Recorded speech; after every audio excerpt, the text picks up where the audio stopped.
Municipal Code.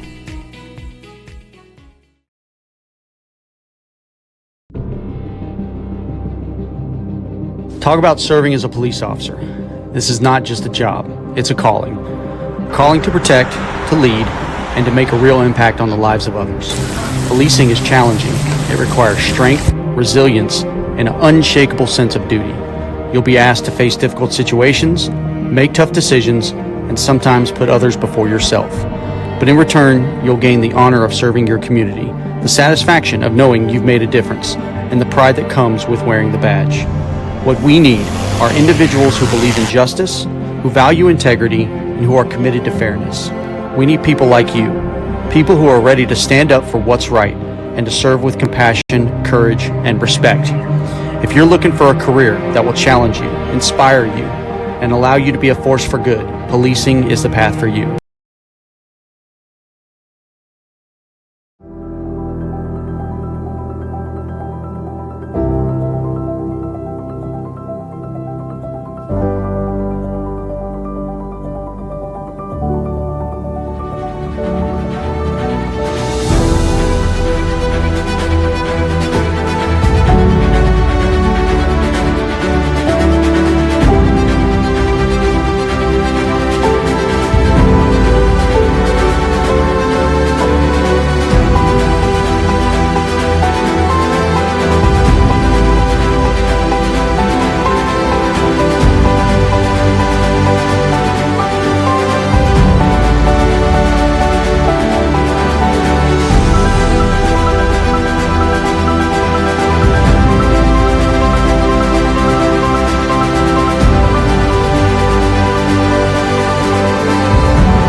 Good evening, everyone. We'd like to call our Monday, August 10th, 2026 City Council meeting to order. We welcome those who are joining us in the audience, those who may be joining us remote. And I think the audio team is working on some of that feedback.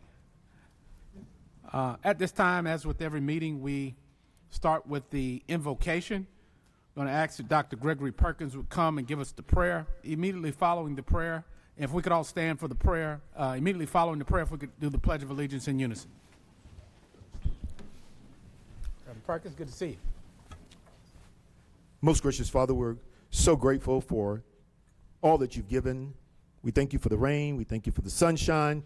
We thank you for protecting and watching over us. Now, Lord, as this great body of leaders guide our city to where we should go next, grant them wisdom, grant them patience, and grant them peace. And grant us all, O Lord, our Savior Jesus Christ, perfect harmony. In Christ Jesus' name we do pray. Amen. Amen. Pledge allegiance to the flag of the United States of America and to the republic for which it stands, one nation, under God, indivisible, with liberty and justice for all. Thank you, Dr. Perkins. Good to see you again. We're very, very familiar with you. But some of the... All right, let's establish some ground rules early tonight. We have a robust agenda. We want to make sure we can hear from as many people as possible. But we ask that you would please we're going to maintain the decorum of the room. If you are unable to do so, you will be asked to leave. There'll be no exceptions tonight. So we hope that everyone can be here to express themselves. We will refrain from personal attacks, disparaging comments towards specific individuals or one another, and we'll respect each other to maintain tonight's meeting. So with that, we'll ask for your attention. Dr. Perkins, thank you for the prayer. If you can tell us a little bit about yourself and your ministry. Well, Mr. Mayor and council members, city leaders, I'm with Mount Pisgah Ministry, where we're celebrating the Nehemiah Project, restoring God's people in God's temple. And as you know, this is a great time for restoration across our great nation. And I just want to take a moment of personal privilege, Mr. Mayor, to remind the citizens and members of council that Fayetteville has a great history of restoration. Projects have been levied in our city to bring about this restoration. There was a time when no one could vision what a festival park would look like.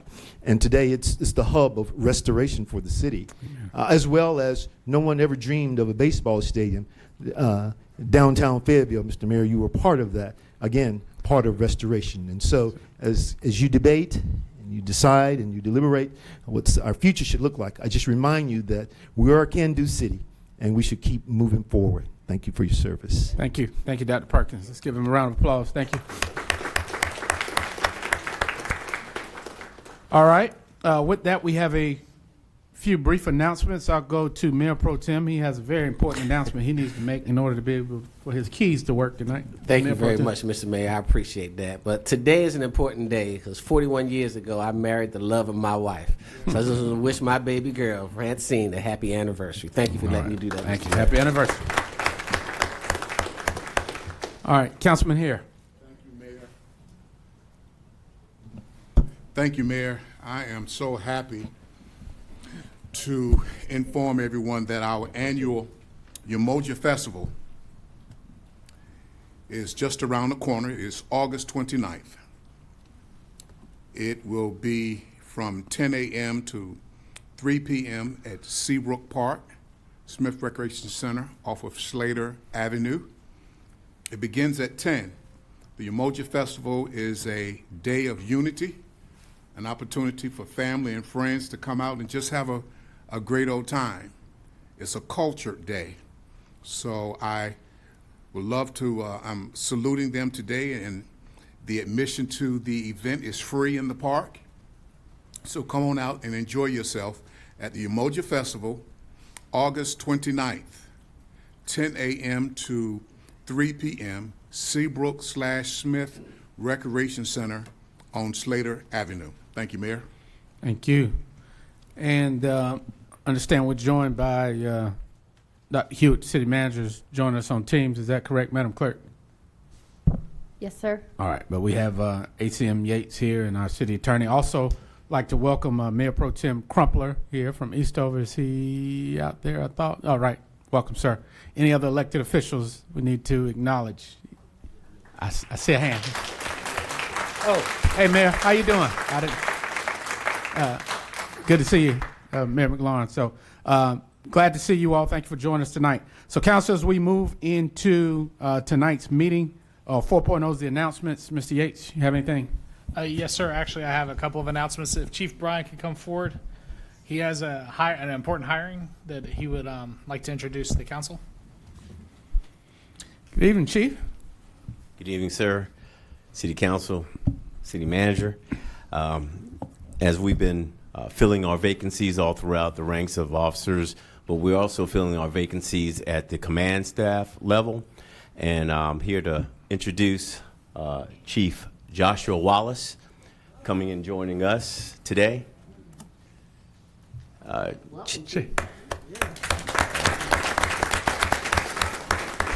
Chief Wallace is coming in from Chicago PD. He retired from Chicago PD and went through a nationwide search, and he was selected for this position. So I'll let him tell a little bit more about himself.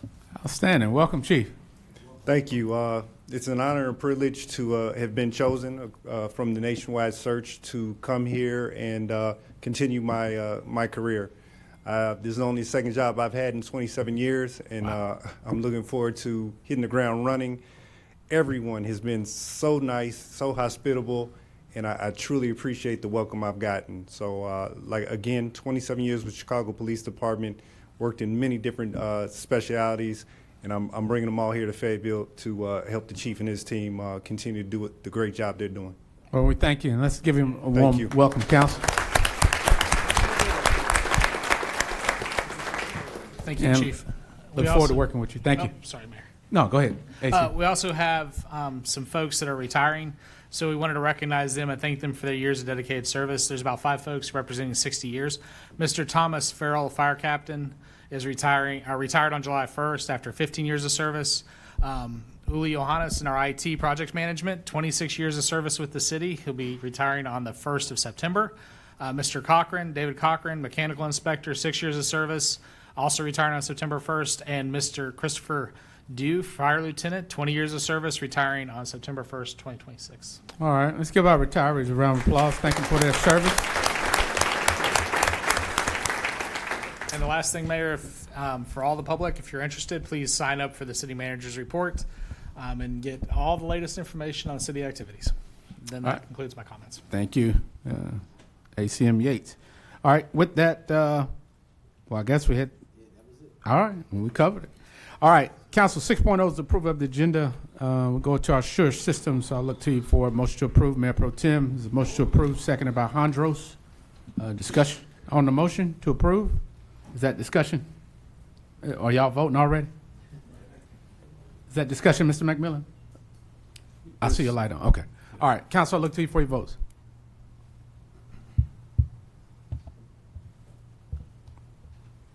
All right, Madam Clerk, it's unanimous. Motion carries. Moving to item 7.0, the consent items. Councilmember McMillan. Yes, thank you, Mr. Mayor. I'd like to move that we amend the agenda to pull item 7.0 alpha 11 and 7.0 alpha 12 from consent. So your motion is to approve with an up or down vote on 7.0, A11, and 12. Yes, and discussion on both items. Right. All right. So there's a motion to approve by Councilmember McMillan to approve the consented items with the exception of those mentioned. Is there a second? Second by Councilmember Jones. Discussion on that? All right, Council, I'll look to you for your votes.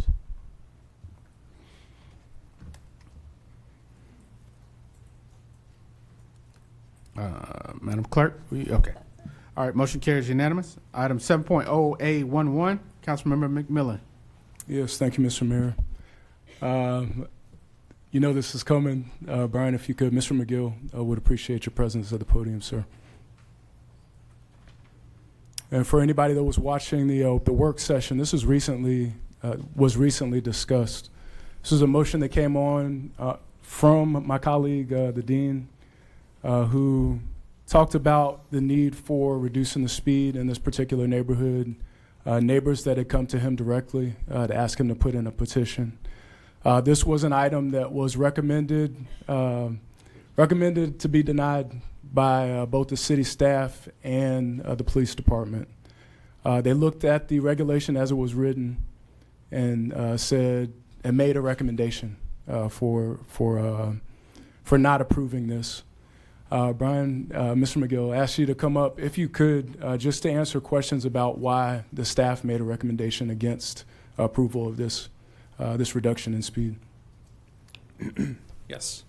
Good evening, Council. And working off my memory here. So the recommendation not to reduce the speed limit on Blanton Road was made for 5 reasons. The first one was Council Policy 160.3, which there was discussion at the work session about the phrasing inside of it that shows that it's not necessarily a requirement to go through. The second one was the Fayetteville Police Department not supporting the reduction in the speed limit on Blanton Road. The third one was the ball bank indicator test. That is a MUTCD Federal Highway guideline that shows that all curves on Blanton Road can be navigated at the current speed limit. The additional reason was the reduction in the speed limits that occurred on Ruritan Drive as well as West Rowan. Those have done a before and after study where they were all 35 and they got reduced to 25, and the speed limit or the speeding did not lower. It did not reduce. And so the idea that reducing a speed limit to reduce speeding on the road has not been supported by the data that we have and also the studies that have been performed by the industry. I believe, was that 4 or 5? I lost count as well. Lost count as well. I want to go back to the first reason. Just going by the policy 160.3. Is that the policy that you've been using Yes. to determine whether or not to move forward? Yes. Whenever council has made a request to reduce the speed limit, our first answer has always been to go through council policy 160.3. And if we would have followed through with that policy, what else could we have seen, or what else was part of that policy in terms of the process? So, from staff's experience, since I've been here with the city, I've not seen 160.3 go through the entire process. From my understanding of it, if we were to go through that process for Blanton Road, we would adopt the same way that we do it with RTMP speed humps, where we would send postcard ballots to the impacted area, and then they would vote on it, yes or no. If it passes the threshold, then we would hold a public hearing for the public to provide comment on reducing the speed limit. Right, and just a note, as it stands now, we didn't have a public hearing. We made a decision just a week ago in a work session, ended up here without that public hearing, without that full process. When I asked Sheila if you had anything to add to what Brian said. No, sir. I think he eloquently stated that we had 5 reasons why we had recommended the way we did in the first round of evaluation. Right on. Hey, thank you so much. And thank you again, Mr. McGill. Reason I pulled this is because we skipped the process, y'all. When folks talk about transparency, accountability, they look for us to follow the processes. The staff looks to us to follow the processes. When we go around it with a vote in a work session to move beyond what the public thinks, to move beyond the process as the staff understands it, then we weaken our own systems.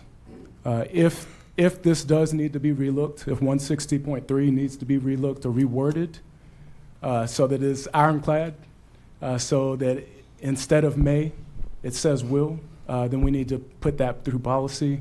But I hate to see us not follow the policies that we've laid out. That is a slippery slope that leads to a perception of corruption. So that's the reason I pulled this. And I hope that I'm on board at least with everyone, at least on working to ensure that our processes are ones that we're comfortable enough to follow through with. All right. Councilmember Hare. Thank you, Mayor. I would like to move to make a motion. Let me circle back to you. Okay. Because there was a lot said. Ms. Sheila and Mr. Brian, can you come back up for a moment? Now, council, each one of the 9 of you represent a community in a district that fought enough for you to vote for you to come represent them here tonight to make decisions. And you're the ones who live in the community. You're the one that you represent because that's a requirement. You attend your community watch meetings, primarily in your district, because there are a number of community watchers, and I visit various districts, but I see all of you from time to time there. And you know, by representing the district, which I have before, that there are certain specific things that communities ask for that are specific to their needs. And so who knows or who is more impacted by speeders on the street than the people who live on the street? So Councilmember Hare had residents here that night who had asked him to do it. He didn't make it up. He put in a request to represent the people who voted for him to represent them in this very thing. They don't expect you and another 8 other people who represent 30,000 other people to be able to understand every single micro issue in individual districts, from speed humps to stop signs to barking dogs to junk cars. And so typically, Councilmember McMillan, we defer to the district. Just like if there's an issue with District 8, with the exception of me, I'm familiar with the concerns that your district have raised with me. We typically defer to you for guidance on that. To imply otherwise simply either speaks to inexperience or we want to create something that isn't there, because that's our job. So, Brian, when I brought the question to you, because I've been doing this for a day or two, and I know my colleague is still finding his way through it, councils pass legislation with specific language to give it an option. It said that they may use this as a method. It didn't say it was the only method, because you could have very easily said this shall be the only method. So when I pointed that out, it was not a got you moment. It was to try to give you the spirit of when that was passed. How many years has that policy been on the book, approximately? I do not have that information at hand, but Several. Yeah, Decade or two. probably. So, just like this council understands the context of the discussion when they voted on it, I'm confident that the council at that time, just like this council and the attorney at that time, knew the difference between shall and may. So they created it as an option. Secondly, who wouldn't err on the side of caution? Now, you use calculations to say, this is the scientific approach that we will use to determine the answer to this. Councilmember Hare has to go show up in this neighborhood when somebody had an accident, or the kid almost got ran over getting off the school bus, or someone's dog got hit, that he makes a practical decision to represent what the people who actually live in the street, because the people in District 8 don't have to deal with the speeders on Blanton Road. And so I think that, out of the respect for the council member and the respect that we show one another, that everything can't be a corruption because you don't understand the process or you don't agree with it. Putting those words out there in the atmosphere is wrong, because he's doing his job. You're doing exactly what you're supposed to do, what your district asked you to do.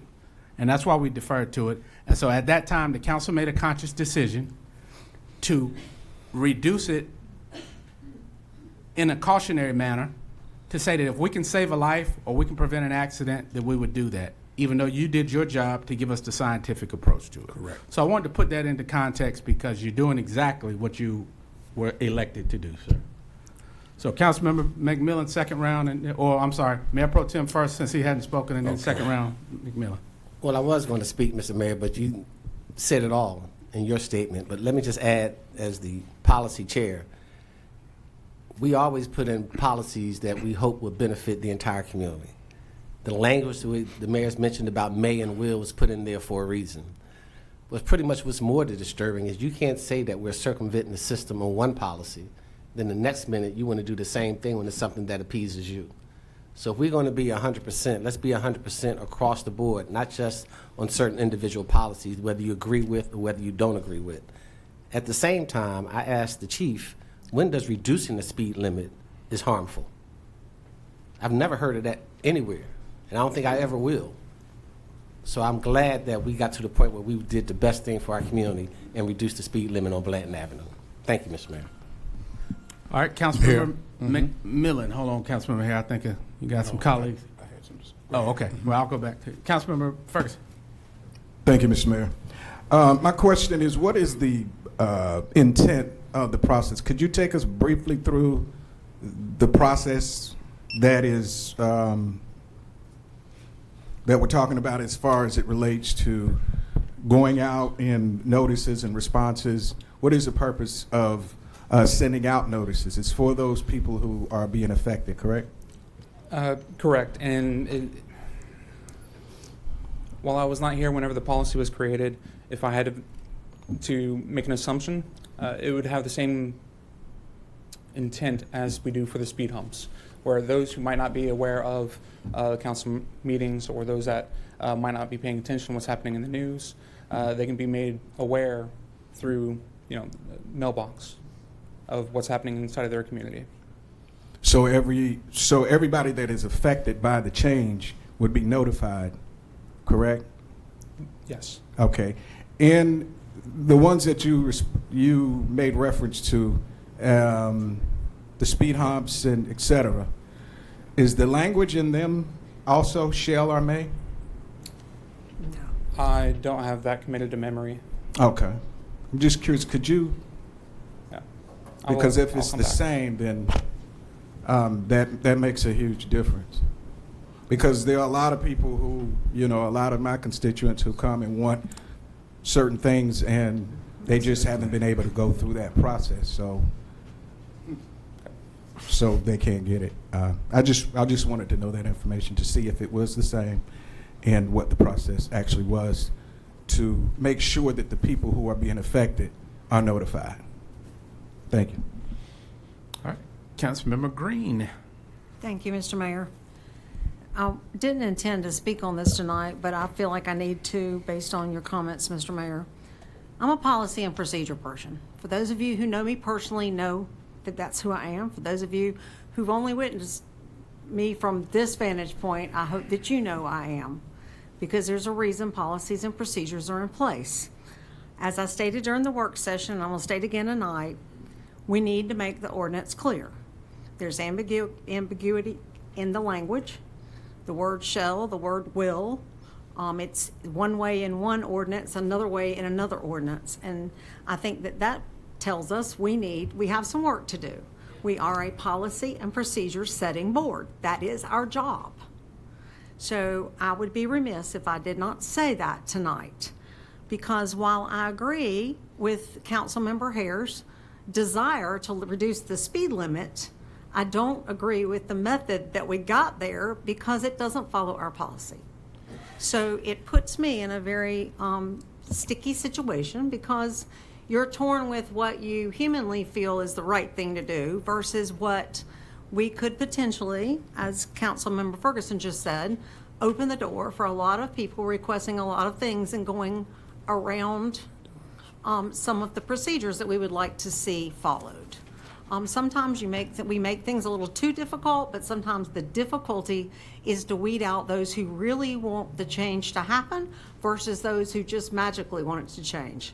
Not saying that's the case here, just stating that we as human beings tend to operate that way when we're allowed to. So that is my thought process behind how I'm going to vote tonight. So I appreciate it. Thank you, Councilwoman Green. Councilmember Hare. Well, thanks, Mayor.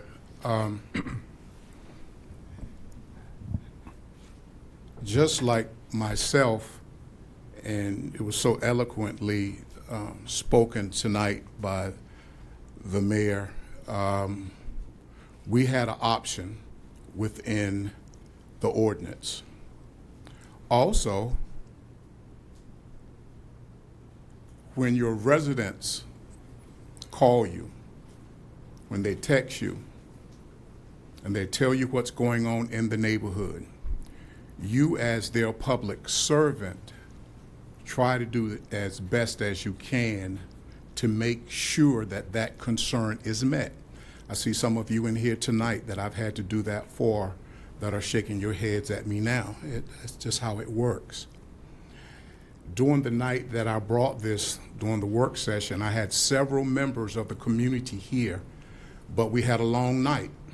I don't think we got to the item till about 10 o'clock, and they were just tired.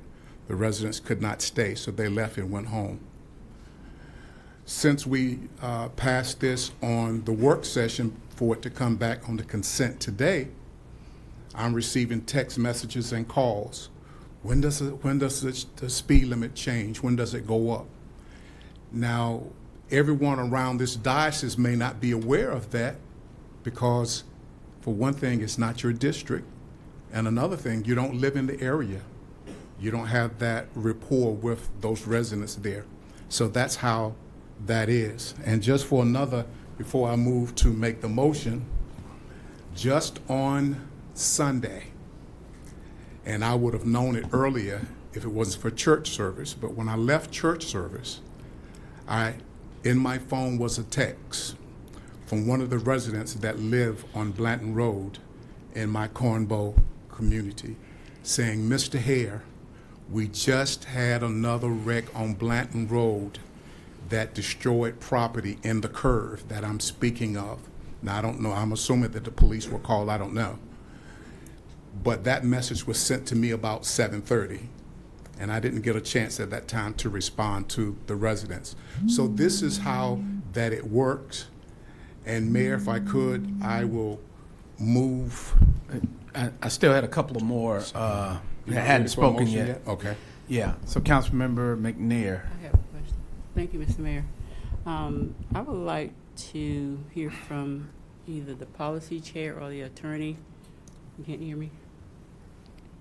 Can you hear me? Yeah. Okay.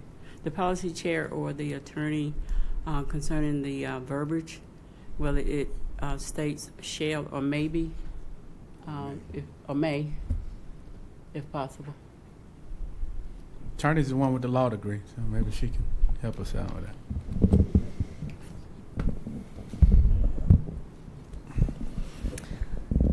I can read the policy, Council Lady McNair. This is the council's policy 160.3. A petition may be submitted by a majority of the residents abutting streets in a neighborhood for reduction or increase of the speed limit. Upon receipt of a valid petition, City Council will hold a public hearing to consider the request.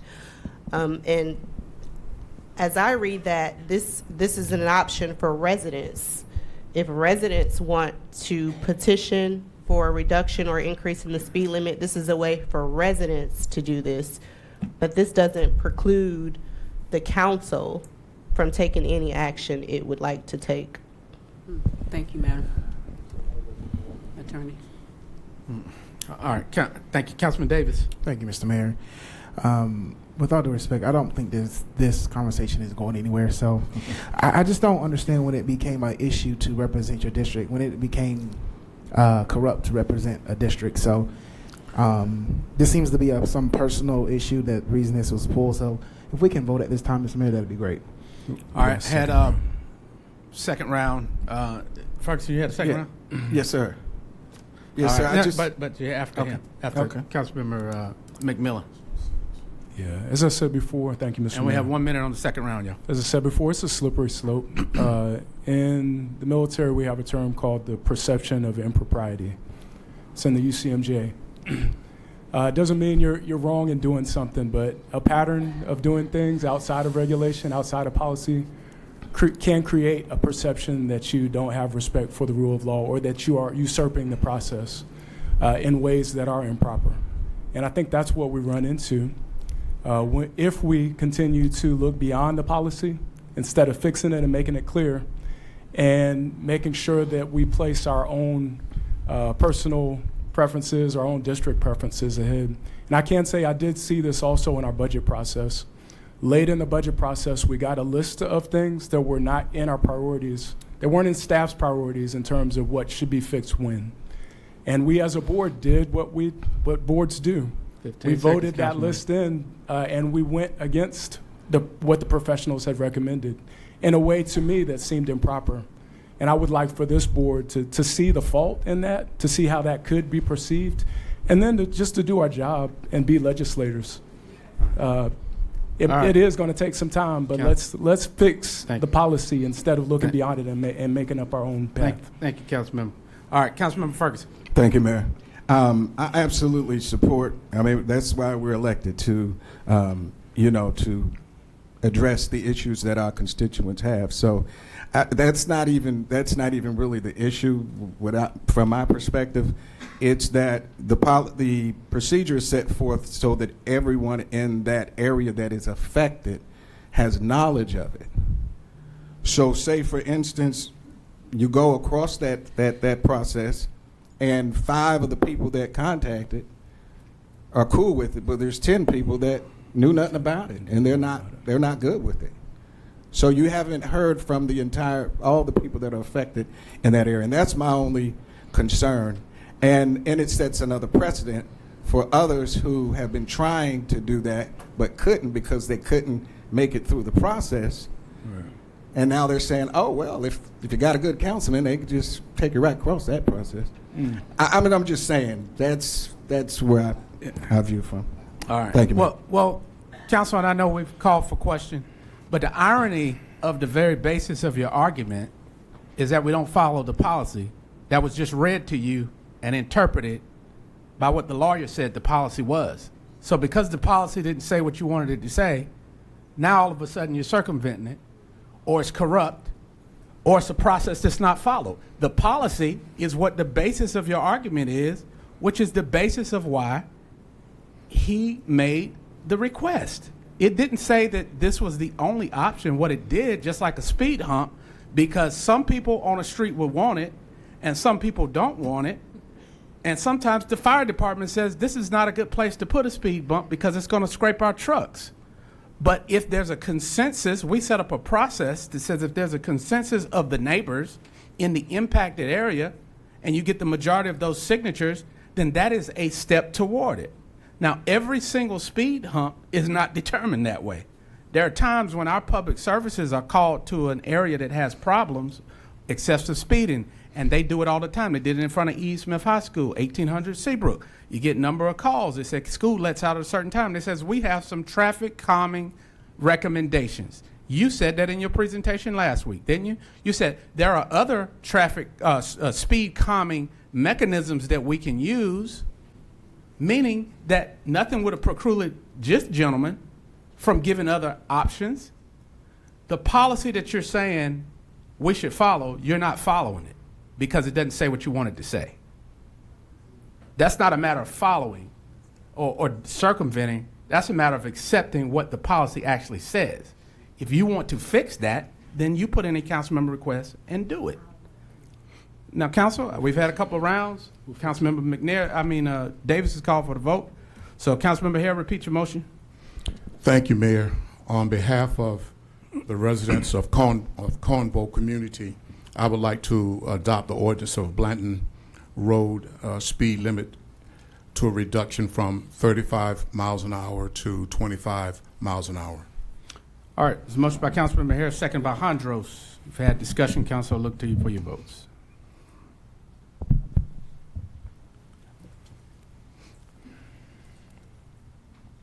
All right, Madam Clerk, that's 7-3. Those voting in opposition, McMillan, Green, and Ferguson. Motion carries. Thank you, Council.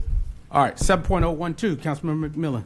Yes, thank you, Mr. Mayor. And I'd like to call Robo up if he's here. Thank you. Hey, good to see you. Yeah, I have questions about this one. This was, for anybody that was paying attention within the last couple of months, we got first code name Project Odessa. The council voted to have some sort of abatement in an effort to woo this company, which is a Ukrainian drone company, to Fayetteville. Majority of the council voted to provide that abatement. Got this on our agenda, on the consent agenda, so it wasn't supposed to wasn't set to even come before you. And it's a $500,000 grant to this Ukrainian drone company. From the state of North Carolina. From the state of North Carolina. My understanding is there are some city funds that are also attached to this. And I would like, if you could, Robo, talk about how this got here, and then also talk about what we Your what previously we are putting approved on the, incentive covers your match for this. So there's no additional funds beyond what you've already committed. And what is that dollar amount? You approved a job creation grant of $121,500 for 162 jobs, paying at least an average of $70,000 a year.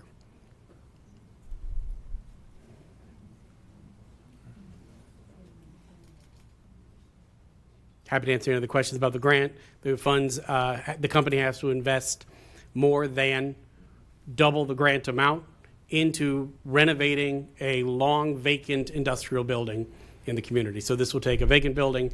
They'll actually be investing close to $2.5 million in the building, and this grant will go towards the permanent improvements that stay with the building, systems that would remain, with it regardless. And I brought this up a couple of months ago. Has there been any further discussion on what happens if or when this country that is at war is no longer at war, and there is a potential that this what seems like a lucrative opportunity dries up? What happens when Ukraine is no longer making drones for themselves or Israel or any other country? Well, as I said at the time, sir, This is an industry, automated systems. I understand there's a lot of different perspectives about the advance of technology, but whether it is vehicles or drones, from delivery, from Walmart testing it here a few years ago to delivering to people, to DoorDash is launching its own fleet of delivery drones out there. I think there's a lot to be said in a variety of different conversations around it, but the need for automated systems like this, everything from this is used for forest fire monitoring, around to extending Wi-Fi in rural areas during a time of crisis. Those are all types of uses for this. So this would be a U.S. headquartered, U.S. division, U.S. subsidiary, run by a U.S. citizen, producing drones for purchase by the United States government. Are there other international corporations that have similarly invested in Fayetteville or are headquartered here in Fayetteville? There are a variety of different joint ventures that happen organically here in our broader community, yes, with international companies. All right. Mr. Van Gien, we have a long agenda, so I'm just going to ask you a couple of questions. What's the average median income here in this community? I want to say the average median private sector wage is around $49,000. And this would pay how much? Average of $70,000, with the lowest job being close to $59,000. So almost double. Getting there. And we are tier 1. What does that mean? That we have of the 100 counties in North Carolina, that we have the highest combined metrics that include things such as per capita tax value, income, poverty rate, and population growth. And the site that you reference that they are required to rehab to get this $500,000 grant from the state of North Carolina Department of Commerce, who typically most elected officials' goal is to create jobs and economic opportunity. So the state of North Carolina Department of Commerce will give this job to take a older building you said that had been vacant. Are you able to disclose where that location is? Yes, this is a sub-building in the Black & Decker complex. It's been vacant for a number of years.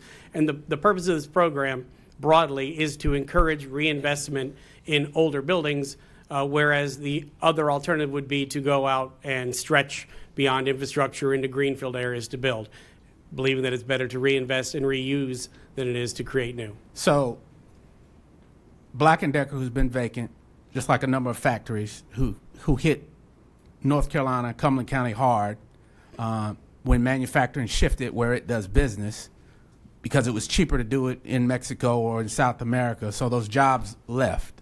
And you have empty buildings like Black & Decker and others that have been here until a new industry comes in, right? And so you get an international company that wants to come in because of an industry of a service they provide. Now, it would be unfortunate if somebody knew that I was American to say that that guy's from the country that's at war with Iran, and so he can't do business here.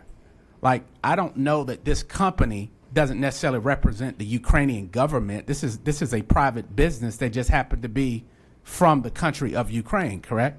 That is where they started, yes. Right. And so we've seen that the world is moving to aerospace and to technology. And so I get asked often from my constituents, are y'all going to get anything more than gas stations or restaurants or tobacco stores? And so when you bring a $70,000 opportunity, who's going to invest in a building that's been vacant for a decade, then you still have an issue. So I think we got to put this in context.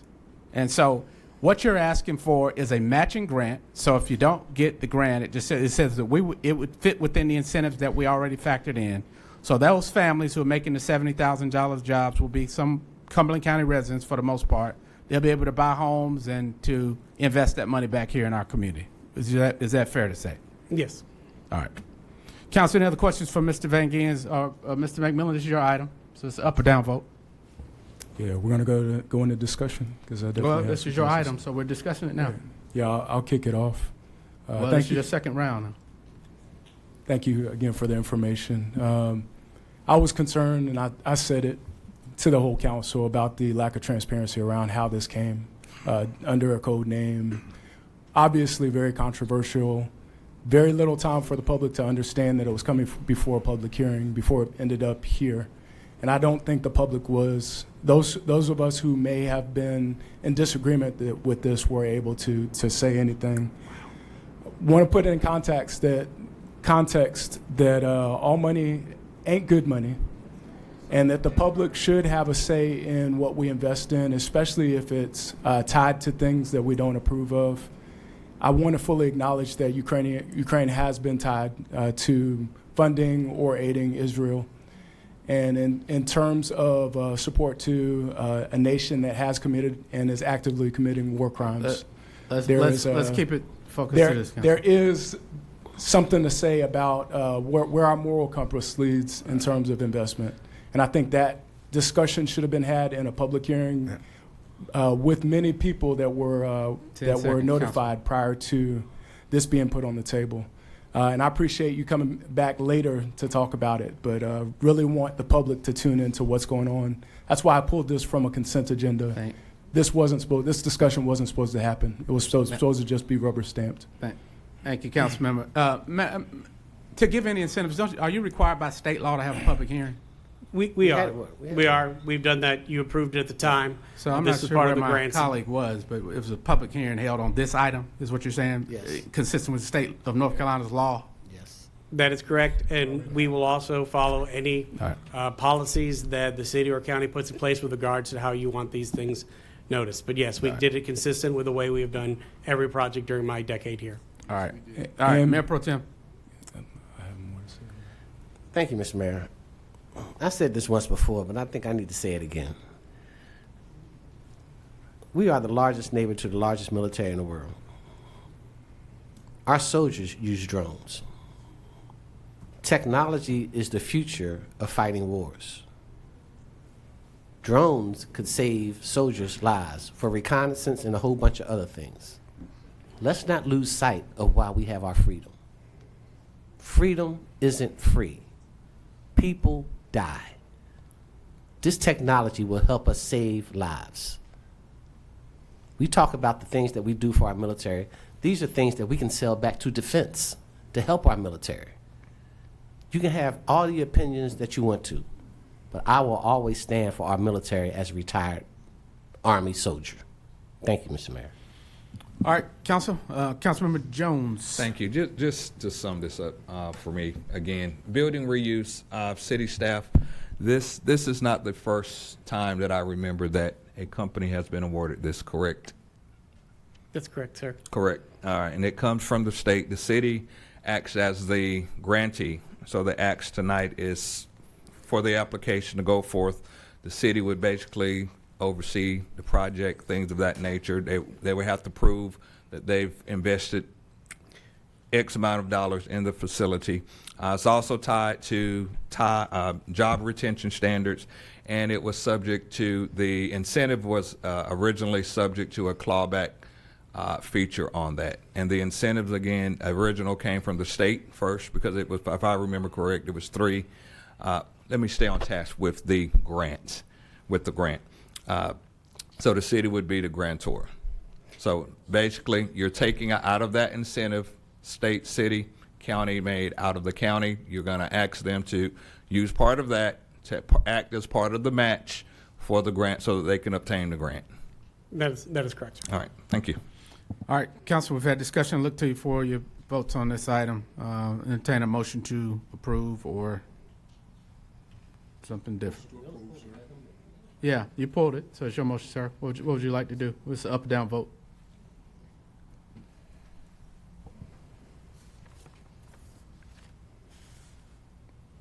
Yeah, I put a motion on the floor to reject the resolution supporting Scotton. All right, there's a motion by Councilman McMillan to reject as stated. Is there a second? All right, motion fails for lack of a second. Mayor Pro Tem. Thank you, Mr. Mayor. Mr. Mayor, I move that we approve this item that was pulled. I believe that was item 7.0A13, and that is to... It was 12. 12, I'm sorry. 12, yes. That is to identify Project Odessa and authorize an application of $500,000 for the North Carolina Commerce Building Reuse Grant. All right, Second, sir. there's a motion by Mayor Pro Tem, seconded by Hare, by Sure System. I saw you, Hondros. You were late to the switch. All right, we've had discussion. Council, I look to you for your votes on this item. So she clears the board. Ms. Paula, you working on us? Ms. Paula. All right, motion carries 9-1. Those voting in opposition, Councilmember McMillan. All right, Council, moving to staff report, which is the 8-point item. Thank you, Mr. Van Gens. Received the FY26 year-end strategic performance report. Okay, we get the other one this time. Yes, sir. Mr. Lowry, how are you, sir? Yeah, I did. Y'all Doing split good, up Mayor. on us this They time. did, didn't they?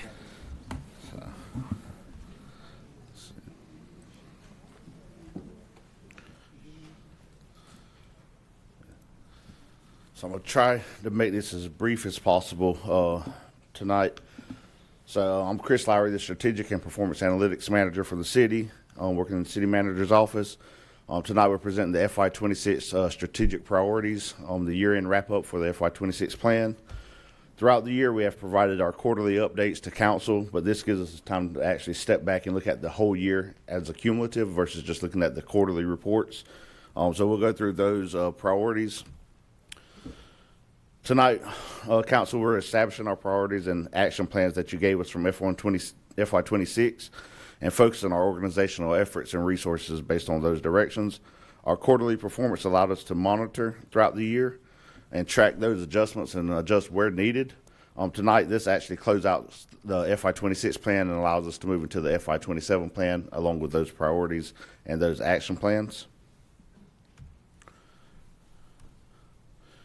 Just a reminder, the 5 priorities that council approved for FY26 was a comprehensive approach to community safety, enhancing our economic growth, revitalization and housing, transportation and connectivity, as well as parks and rec and youth engagement. These priorities provided a common framework for departments across the organization to align projects, programs, partnerships, and resources at council's direction. Starting out first is our priority 1, dealing with comprehensive community safety. This demonstrates why council established this comprehensive approach to community safety. It always combined prevention, intervention, traditional public safety, partnerships, and infrastructure. At the Fayetteville Cares Day Resource Center, there was over 1,360 unique interactions, exceeding the annual target of 1,200, and we finished the year with 52 active partners at the DRC compared to a target of 30. Through the Office of Community Safety, or the OCS, 218 individuals accessed mental health services, exceeding the annual target of 200, while OCS supported 236 community outreach events compared to a target of 125. Looking at our traditional public safety measures, they also performed well, where we reported a violent crime finished 13% below baseline, exceeding our reduction of 8%. Police priority 1 response averaged 7 minutes and 41 seconds for the year, which was well within our 10-minute time. Even more encouraging, our response time improved each quarter, all the way to the 4th quarter being 6 minutes and 47 seconds. Fire's year-end emergency response time finished at 7 minutes and 17 seconds, which is slightly better than the 7 minutes and 20-second target. While fire also exceeded the target of containing structure fires to the room of origin, which is another important indicator of effective emergency response. Public services also significantly exceeded several infrastructure measures supporting community safety, including more than 65,000 linear feet of open conveyances worked and more than 55,000 stormwater assets inspected. So when we look overall at priority 1 as a whole, council's comprehensive approach to community safety produced measurable results across prevention, mental health, emergency response, community partnerships, as well as infrastructure. Priority 2 is economic growth. We closed with a strong indicator of economic investment, job creation, and commercial development throughout Fayetteville. Through ECD grants and loans, approximately $8.23 million was invested in the city, exceeding our annual target of $7.3 million. Those investments translated into employment outcomes with 174 jobs created against 135 as our target, and 63 jobs retained against a target of 35. Commercial permitting in particular was noteworthy. Early in the year, this was one of the most market-sensitive indicators that we were monitoring. We saw 35 commercial permits in Q1, 57 in Q2, and 75 in Q3. In Q4, that jumped significantly to 329 permits for a total of 496 for the year, nearly twice our target for the FY26 year. Across residential and commercial permitting, FY26 represented approximately $274 million in projected contract evaluations, further illustrating the level of development activity that is going on throughout the city. Residential permitting did finish below the annual target with 742 permits against a target of 1,000, and small business program investment also remained below target. But these continue to be those market-sensitive measures influenced by financing costs, construction costs, and the risk that businesses are willing to take, as well as developers. But taken together, what we see in Priority 2 is that Council's focus on economic growth priorities help translate city investments into jobs, business activity, and substantial commercial development across Fayetteville.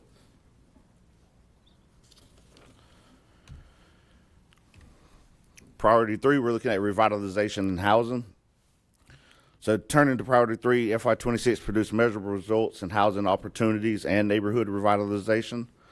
One of the strongest outcomes, thanks to some council support and program expansion, was the Homebuyer Hero, where the city assisted 47 first-time homebuyers, compared with an annual target of 10, so it's almost 5 times what our target was originally. The city also leveraged ECD funding to support 9 single-family affordable housing units, as well as 84 multifamily units, both exceeding their annual targets. Revitalization efforts also continue removing blight with 10 CDBG funded demolitions and an additional 19 non-CDBG funded. But the demolition only tells a part of the story here. When looking at it, nearly 80% of code violations were resolved by property owners, exceeding our 70% target. And 72% of structures removed from dangerous or blighted status were resolved through owner compliance, compared to the target of 50%. So this is important because our approach continues to emphasize early intervention and voluntary compliance whenever possible, helping address neighborhood conditions while limiting the need for city-funded demolitions. So the broader story here for Priority 3 is focused on the expanded pathways to home ownership and affordable housing, while continuing Council's commitment to stabilizing and reinvesting in Fayetteville's neighborhoods. Priority 4, this is our newest priority for FY26, is dealing with transit and connectivity. And it actually showed substantial growth here, even though it was the newest one. So we had 3 of our transit study implementations that were put in place, while service reliability remained essential to the annual target. Through collaboration with information technology or our IT department, 18 transportation and connectivity plans were uploaded into the GIS map. Baseline was 10 as our target, so almost double what we were looking for. The infrastructure results under this priority were particularly strong. Looking at public services, they completed 63.19 miles of roadway resurfacing and alternative pavement preservation, substantially exceeding the annual target of 39 miles. And I think one of the biggest ones was city and private development projects also constructed 39,447 linear feet of sidewalk, exceeding the annual target of 28,500. So that's approximately 7.5 miles of new sidewalk. And of that total, 11,545 linear feet was constructed within our school walk zones, improving pedestrian connectivity and access around our schools. So of that total, 11,545 linear feet was constructed within our school walk zones, improving pedestrian connectivity and access around our schools. So when we step back and look at the first year of Council's priority, transportation and connectivity, it has moved from just a concept that was put in place into measurable infrastructure improvements that residents can see and use. On to the last priority. Priority 5 closes out FY26 as one of the strongest performing areas in the strategic plan. The Orange Street School Project reached over 3,200 participants compared with an annual target of 500. So that's more than 6 times what the target was projected. STEM and similarly school-based initiatives served over 15, right at 1,600 students, compared with a target of 150, so over 10 times what the annual target was set at. So Parks and Rec also created 278 additional hours of youth engagement opportunities compared with an annual target of 75. Participation in several of our key youth initiatives. You're looking at the counselor in training, so CIT program had 144 youth. The Fayetteville Cumberland Youth Council had 62, 35 in our ACE Academy through the airport, and 217 through the Palace program in the police department. So through coordination of OCS, another 314 youth were engaged in Parks and Rec programming, exceeding the total annual target of 250. And from an infrastructure standpoint, the city finished with the FY26 with the 100% of the projects identified in the 2018 pedestrian sidewalk plan, and that is now completed. So when we look at the year as a whole, council made youth engagement a strategic priority, and the organization responded by significantly expanding opportunities for young people to learn, lead, participate, and also connect with their community. So as you can see from tonight's results, council set an ambitious agenda for FY26, and staff and council delivered significant results across those priorities. We saw millions of dollars invested into community, job created and retained, families supported in becoming homeowners, neighborhoods stabilized, infrastructure improved, public safety outcomes were strengthened, and thousands of opportunities created for Fayetteville youth. Importantly, this work has accomplished while the city maintained its strong general obligation bond rating, reinforcing our continued commitment to fiscal strength and responsible stewardship. Going into FY27, we'll come back in Q2 with the FY27 Q1 presentation performance report. Behind the numbers are residents receiving services, families becoming homeowners, businesses creating and retaining jobs, neighborhoods being stabilized, infrastructure being strengthened, and young people being connected with opportunities. Those outcomes are the results of council's direction, the work of employees throughout our organization, and partnerships across our community. We look forward to building on that progress as we move forward with council's priorities for FY27. And thank you, council, and I'll stand ready for any questions that you may have. Mr. Lowry, great report. Only question I have, do you have that in writing that you can email it to Paul Wolverton? I didn't see him writing one thing. Okay? Every time I pick that paper up, we have conversations about that. So I'm hoping that you capture that. But he's going to email you. With all the homeowners, 40,000 miles of sidewalks, jobs saved, millions invested in businesses. Yep. Affordable housing investment. Yeah. So the community deserves, the city deserves some good stories too. So he's going to email you. Yep, Thank you. All right, any questions? Councilman Hare. Yes, sir. Yes, sir. Well, I'm glad you said what you said about the reporter, sir, because I was watching his hands too. We're just messing with you. Yes, sir. That's all, Paul. When we get back to the investment of microgrants, I did see that. I was trying to find it on my slide here, but I couldn't. I don't know if you can answer that question tonight, but here's another concern from some of the neighborhoods in District 4. They asked about the microgrants and when will they reopen? And I just got some questions just last week about that. Can you answer that, or is that something to be answered tonight? I don't have you the and the answer. I'm not assistant sure if one of the ACMs may have the answer. I know I spoke to John about it, but I didn't get a definitive date. So. Yeah, because they are asking. This is on behalf of the crossings off of Morganton Road. I know they're asking. We get that question almost every day too. I know Director Jones and OCS is looking at that right now. We hope to have the schedule out to you soon. And when he gets back in the office later this week, we'll make sure we get that out to council. Tell them the residents are hungry. They're ready. We know. We hear it too, apply. sir. We're ready for you. Thank you. Thank you, sir. Thank you, Mayor. All right, Councilman McMillan. Yeah, thank you again to the JEDI team that put this report together. I had a question just about priority number 3, commitment to revitalizing efforts and housing needs.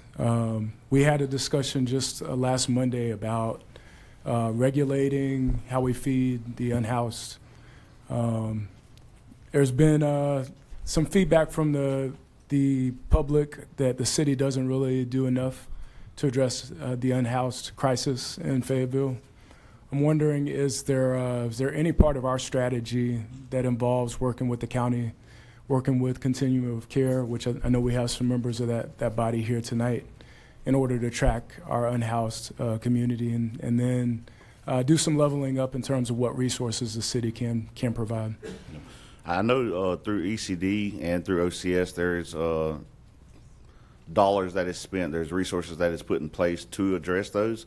As far as like doing the pit count and things of that nature, that is done through county resources, but I know there's city staff that also sometimes participates in that service itself. So, would there be a willingness for your office to track these along with the housing, to track those numbers along with the housing numbers?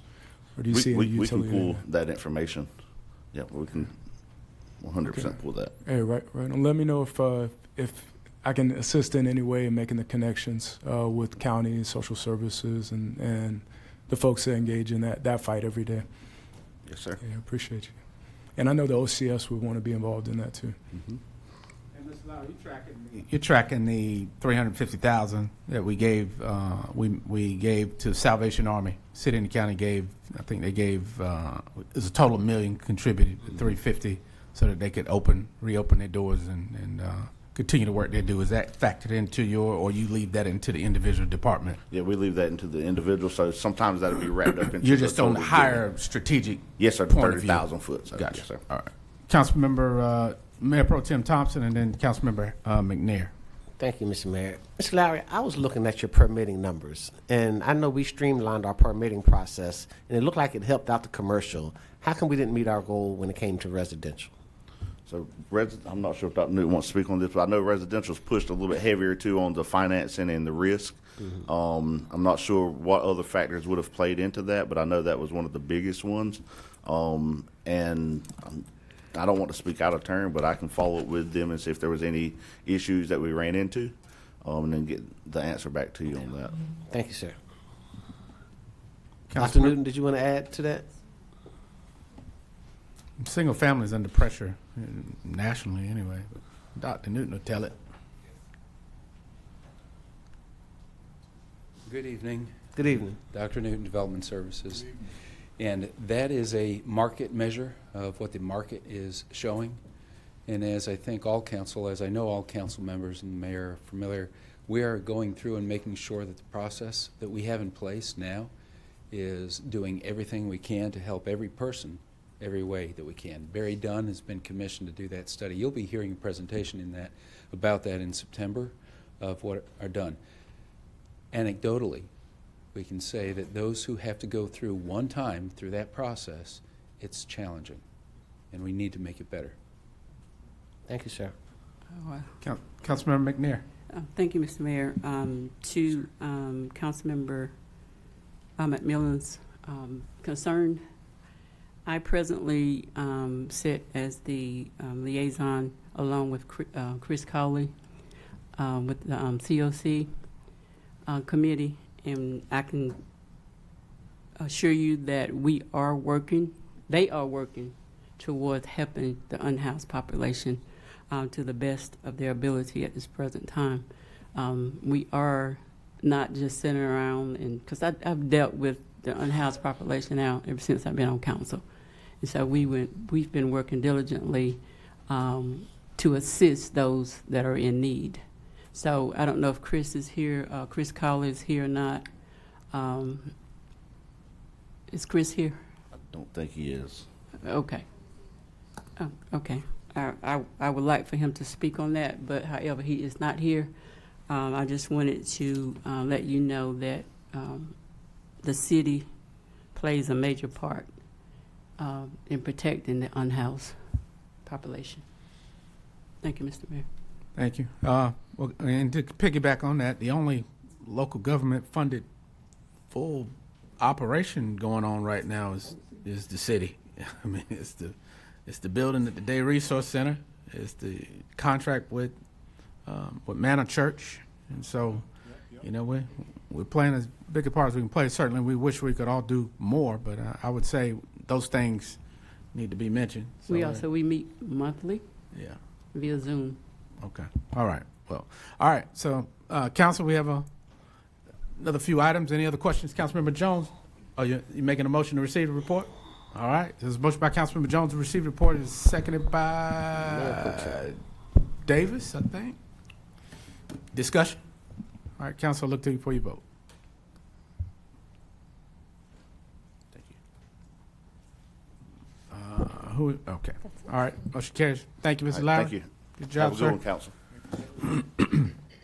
All right, council, as we prepare now to move into the public hearing, where the city council formally seeks your input. Individuals desiring to speak in the hearing must have signed up to speak with the city clerk by name and address before the beginning of tonight's meeting.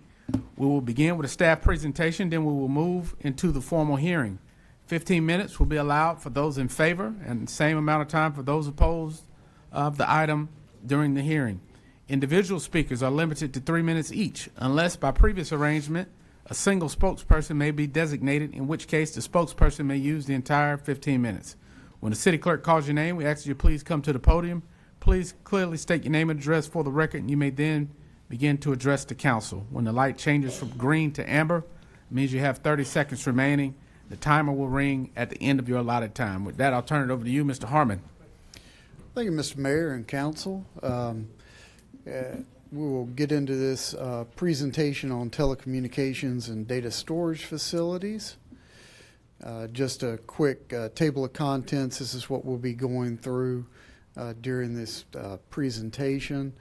I would ask, if you can, to hold your questions till after we have the public hearing. That way you can hear from every side before delving into things. So just a short executive summary. This text amendment 2601 is looking to create a clear, enforceable UDO framework for these telecommunications and data storage facilities. They will define the use. They will add the use to the use table. It would adopt targeted use-specific standards. It would have updates to the parking loading ratios in the UDO. It would also strengthen the airport overlay compatibility review. And we look to, in designing this, for it to be impact-based and the outcome of more predictability, fairness, enforceability mainly. As far as the relationship to the strategic plan, I'm not going to read through all of the goals that we have here with the strategic plan, but you have them in front of you and in your packet as well. As a background, again, the goal of what this is to make a production-ready land use with clear entitlements and enforceable standards. Why do we need this addition to the UDO? Currently, it lacks a defined data center use. Sorry,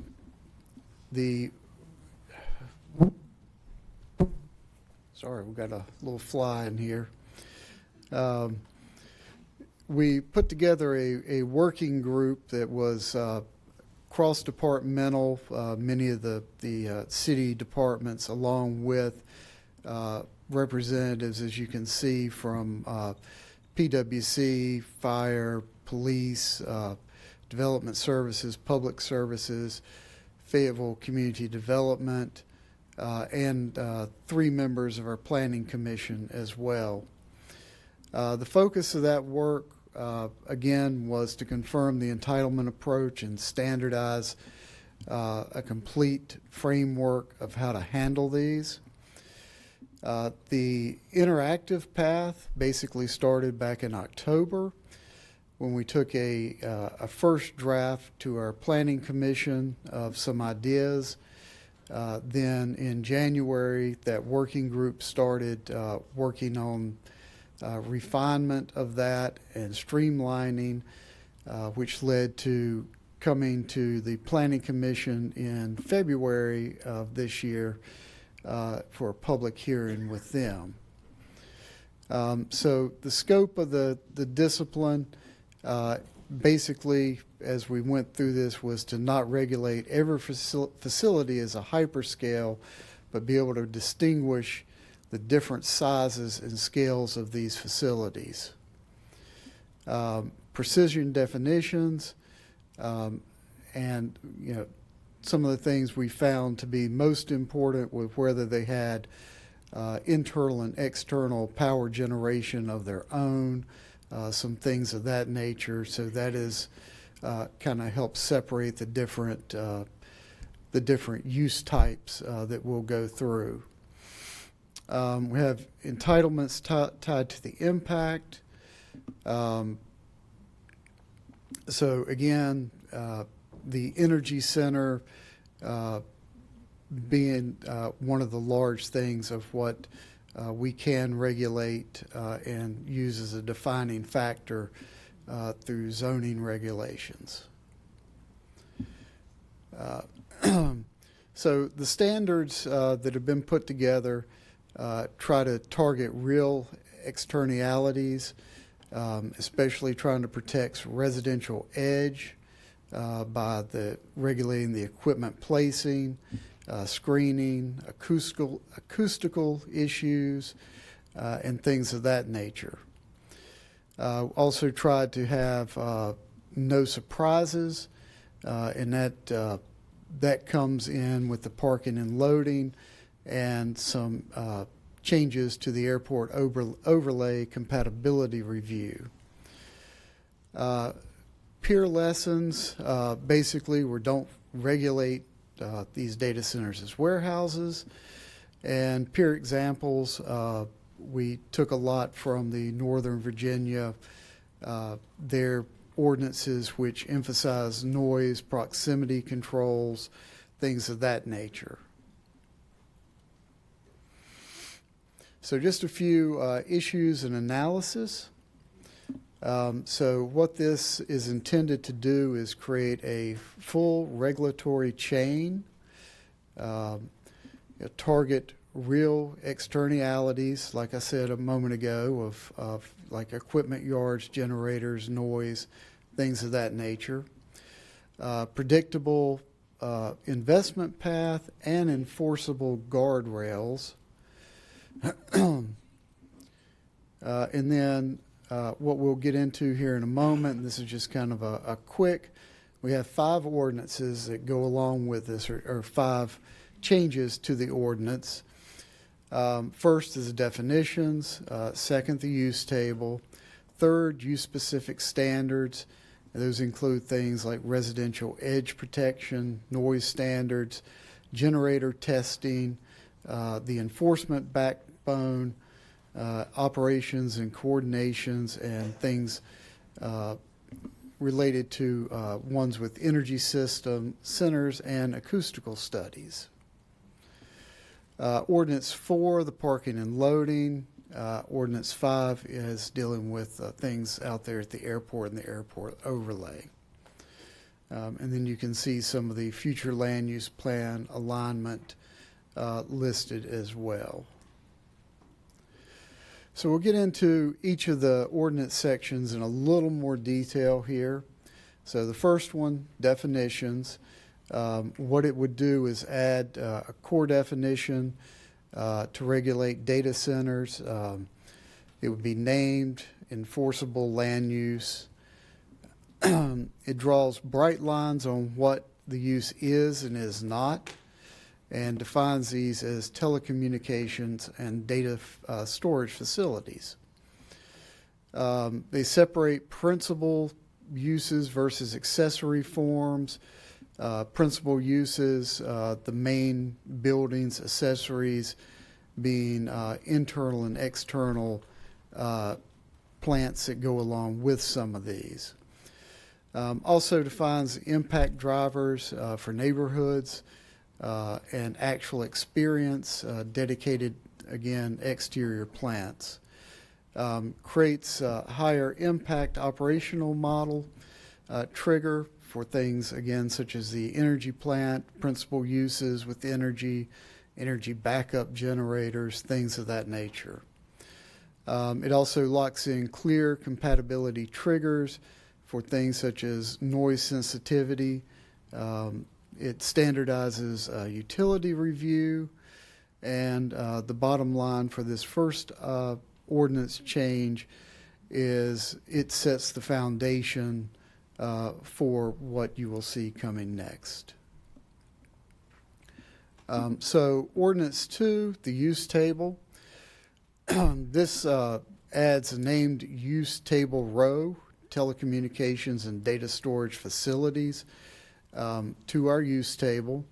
It creates two principal use rows, the principal use baseline data center and principal use with an energy center, which is a higher operational intensity. The baseline principal use entitlements permitted with standards in our BP or LI, HI districts, and with a special use permit and standards and size constraints in our OI, CC, DT1, DT2, and UC districts. We also put in neighborhood context protections to prohibit these in our NC, LC, MU, and Plan Development Residential PDRs as well. The Energy Center variant equals a special use permit only in every conventional district where it would be allowed, which would be the BP, the LI, and the HI. Plan development consistency, both variants would be allowed in our PDEC and PDTNs, but they would have to go through a master plan process. And this would look to close loopholes and ties to standards.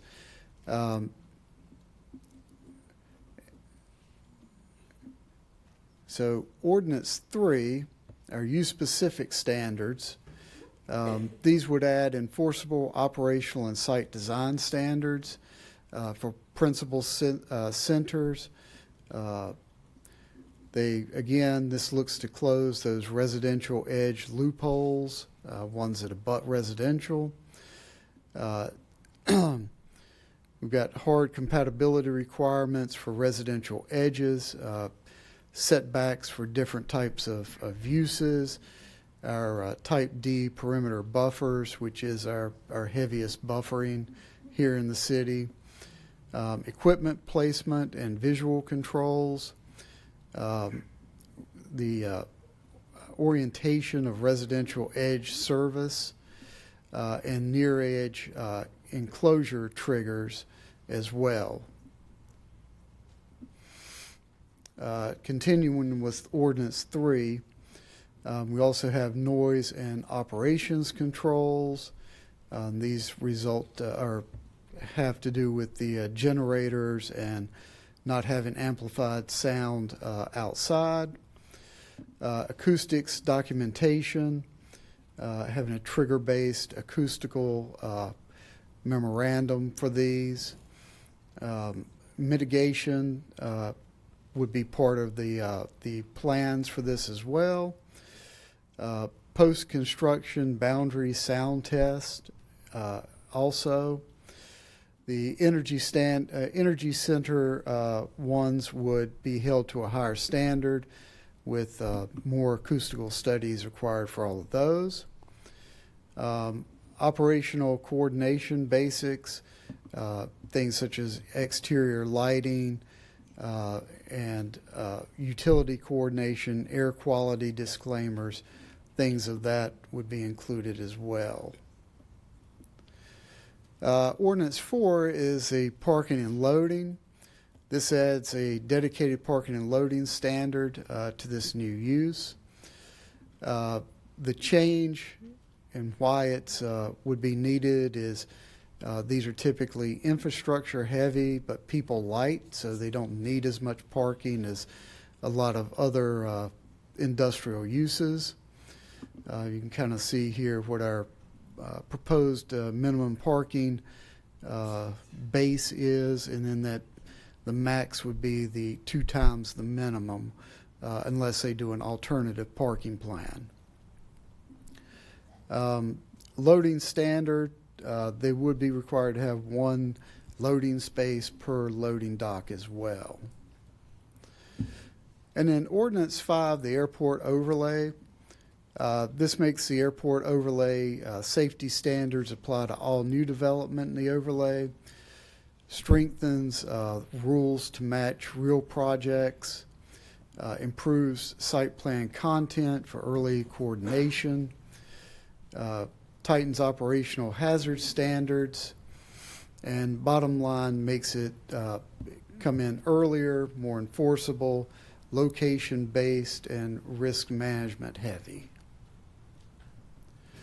So as far as the budget impact goes, right off the bat, there's no automatic general fund expenditure or city capital cost.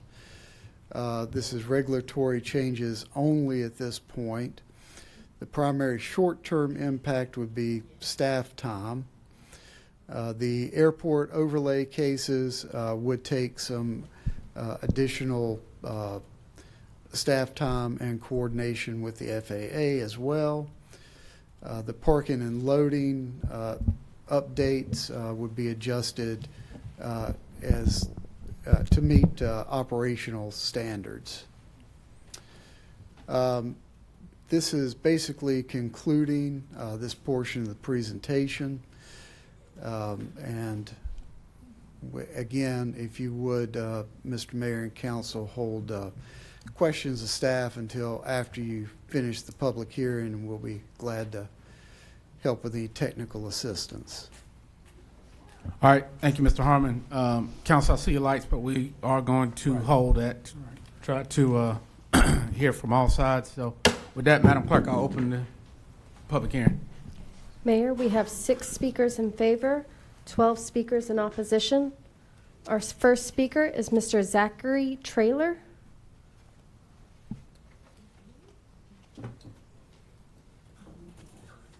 Good evening, sir. Good evening. My name is Zachary Traylor, 3917 Village Drive. But to preface this, General Statute 143-318-17 states that a citizen may only be removed for disrupting the meeting. It cannot be removed because of the contents of their speech. This was later upheld in State B. Barthel in 2025. I speak in support of data centers because I support the will of the voters. And as the minister earlier today mentioned, restoration. Last year we had an election where Mitch Colvin and the corrupt gang of 6, Malik Davis, Derek Thompson, DJ Hare, yes, sir. Brendan. No, sir. Tonight is for your time to talk and about I'm the saying topic. why I So support no, UDOs. there's not going to be any personal attacks or name calling. So whatever that is, you can talk privately to me about that. We're not going to waste the citizens' time or our time listening. So to I'm that. not allowed to so speak. You're allowed to speak about the topic, which is data centers. And no I am name trying calling, to. no personal disparagement, no corruption conversations, any of that stuff you can't prove. May I 'cause you might continue end my up time? in court and have plenty of time to talk about Thank it. you. But go ahead, sir. The voters were aware at the time of allegations, and yet they still voted for U6. I support data centers because that has been a national debate for over a year, and the voters were aware that of your, well, I can't say it apparently. Despite this, the voters elected the gang of 6 to control our city council, and because of this, they're now attempting to stop, we are trying to stop construction of a data center that you guys decided 12 months ago. Now, the critics claim that the environmental issues, strains on the electric grid, and lack of job creation warrant a moratorium. However, as a homeowner, I support data centers because of the 18 to 15% decrease in property values around them. I support data centers because it will cause a net decrease in ad valorem tax collection. But as home values fall, so will my property taxes, so why should I care? So yes, I support ADOs because they do not change. When we have well-researched objections, we decide to ignore them because this is who we have voted for. But I hope your support, Henry Mitchell Colvin, is the same when they are trying to be built near your home. So yes, the UDOs will cause a spike in electric prices. They will increase water usage further, exacerbating the drought we are experiencing. With the UDO allowing data centers by right, it will harm predominantly black neighborhoods represented by yourself. However, I support them because if you do, why should I disagree? Data centers are a virus to low-income communities. They take away our resources. But if the Gang of 6 supports it, why shouldn't we? Thank you.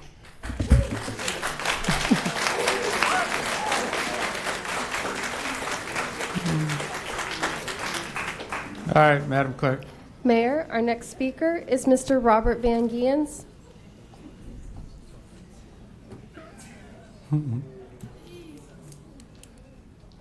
Mr. Mayor, Council, I'm going to yield my time to the other speakers in favor, so they may utilize it. All right, thank you. Madam Clerk. Our next speaker is Mr. Azim Lakhani.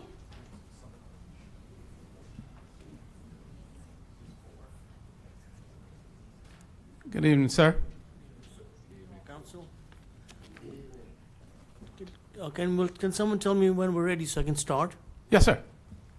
Well, thank you so much for having me make this presentation.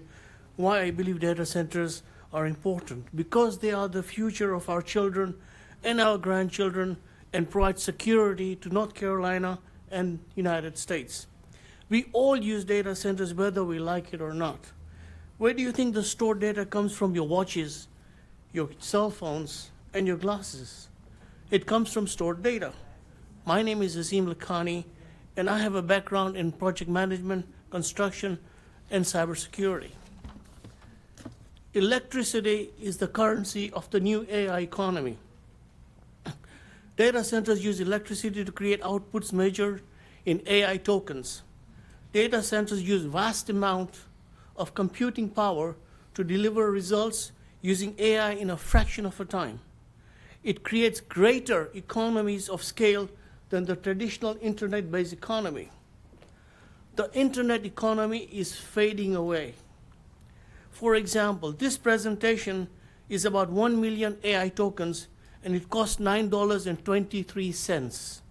Without AI and data, it would cost me between $1,600 and $2,000.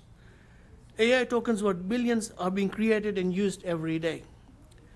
These AI tokens can be a source of taxable income, a new source of revenue in Fayetteville, North Carolina, and the United States.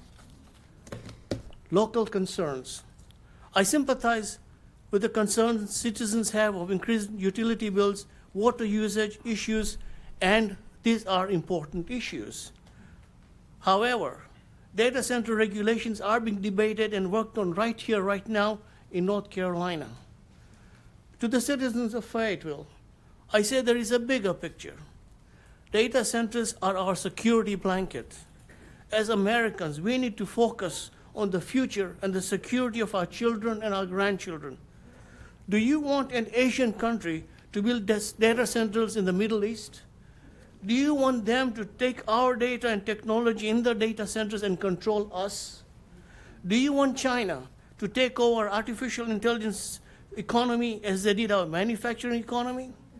It is our obligations as Americans to keep our data and the billions of dollars generated by AI locally in North Carolina and the United States. In summary, we have two choices.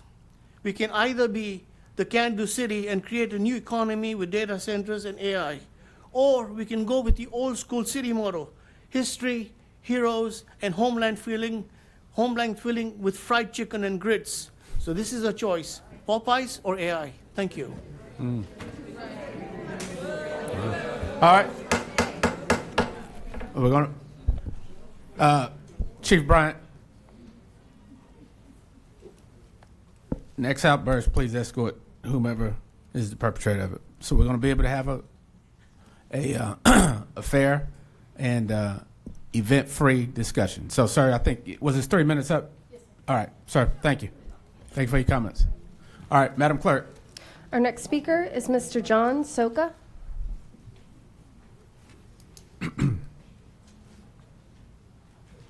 Representative Soka, how are you? Doing well, Mr. Mayor. Thank you very much. Mr. Mayor, members of the City Council, thank you for the opportunity to speak tonight. My name is John Soka. I live at 6922 Surrey Road, Fayetteville, 28306. As you called me representative, I just want to remind everybody here that I did serve for 10 years in North Carolina House of Representatives, where I was not only the chair on the House Public Utilities Committee, but also the chair of the Joint Legislative Commission on Energy Policy. While in those positions, I passed bills that saved over $350 million for ratepayers across the state.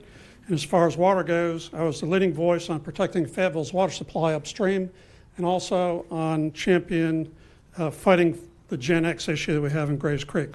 Having said that, I'd like to move to the ordinance, the proposed ordinance. I'm currently the CEO of the Conservative Energy Network, which we operate in 26 states and also Washington, D.C. We deal with energy issues, with water issues.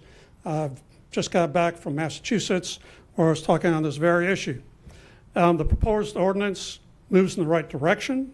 It's actually very good. It's one of the best that I've seen across the 26 states that we operate in.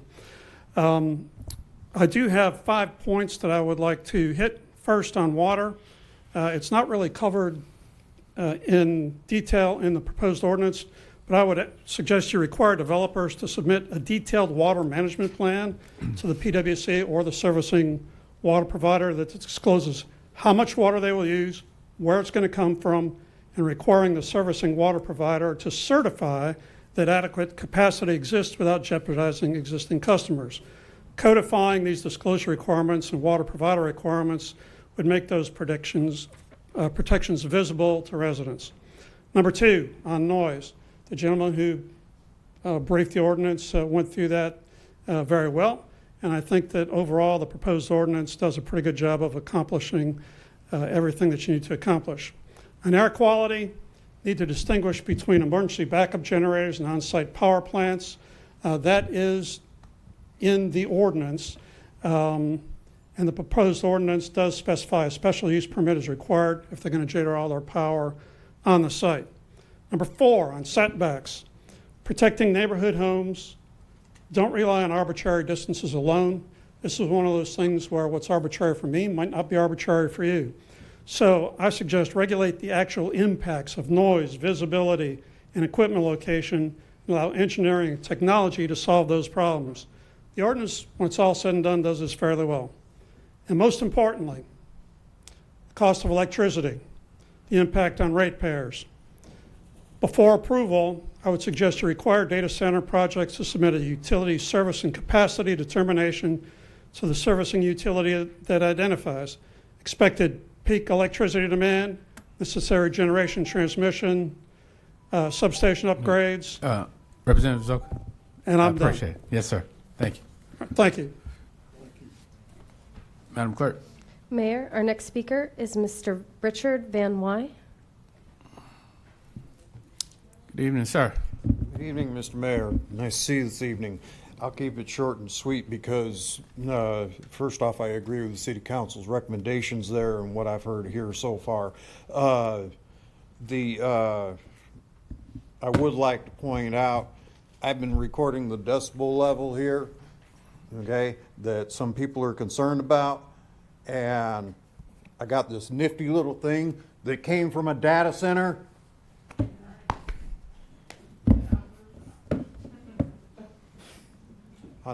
Aside from that, until the actual company has proposed something and put it in writing, all they've got is a base plan right now. All right, I'm going to leave it alone because until they actually propose something, all right, what are we arguing about? Thank you. All right. Madam Clerk. Mayor, our last speaker in favor is Mr. Lamont Hinson.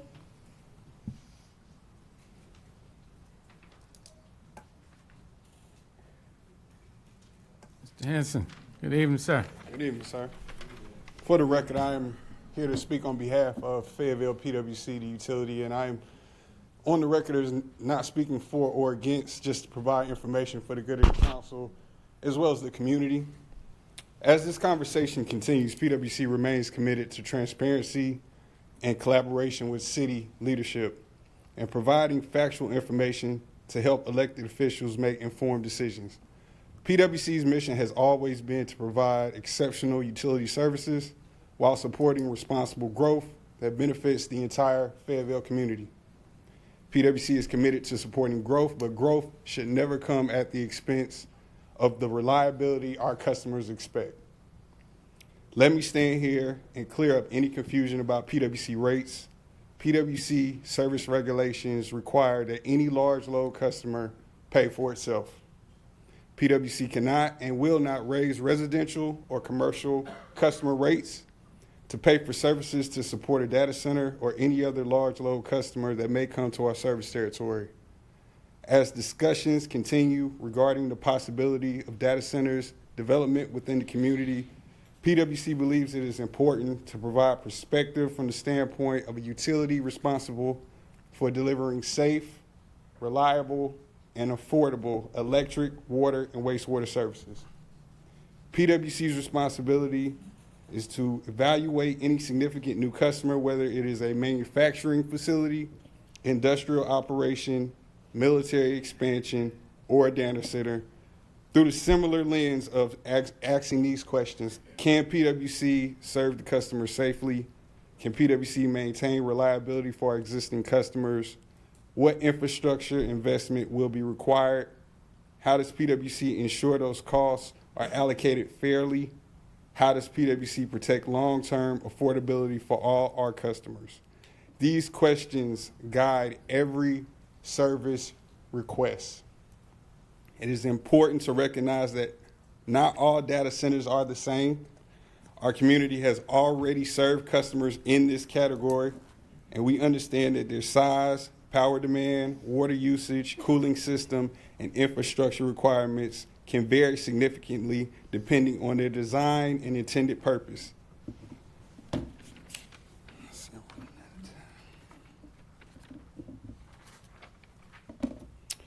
Note that a team of utility professionals at PwC, from our engineers and planners to financial analysts, have evaluated each opportunity that is established in industry standards and sound utility practices. PwC stands ready and well positioned to support any new large load customer. PwC has the lowest utility rates throughout Cumberland County. Thank you, Thank sir. you for the opportunity to speak. Yes, sir. Thank you. All right, Madam Clerk. Mayor, our first speaker in opposition is Miss Amelia Maxfield Chavez.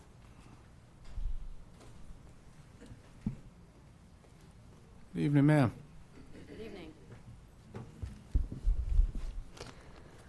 Good evening, distinguished council. My name is Amelia.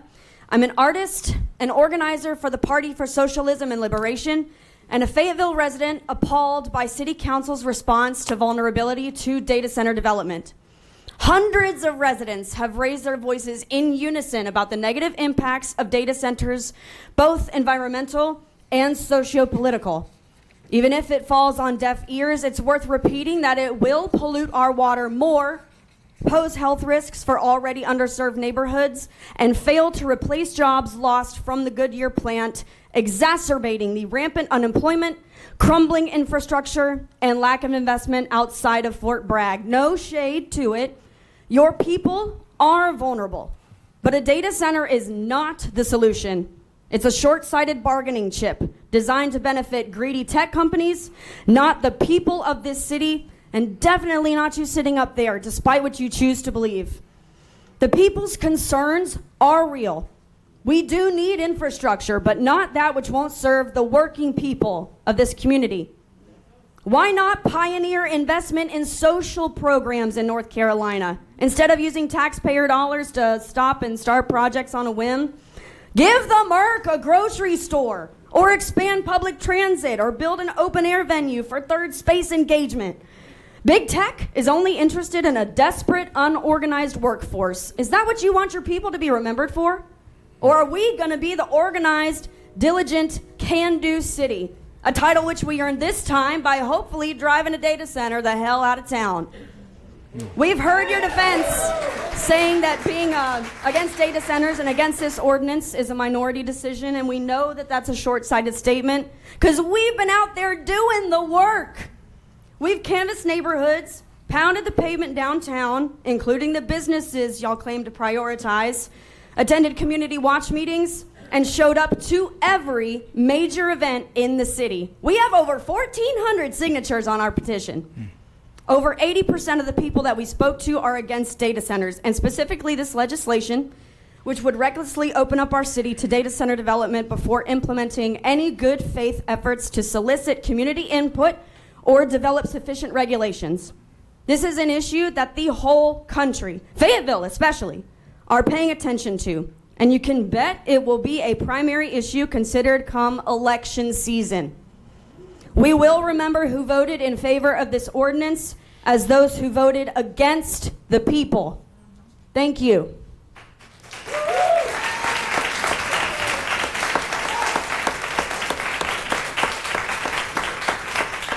Mayor, our next speaker is Ms. Carol Olinger.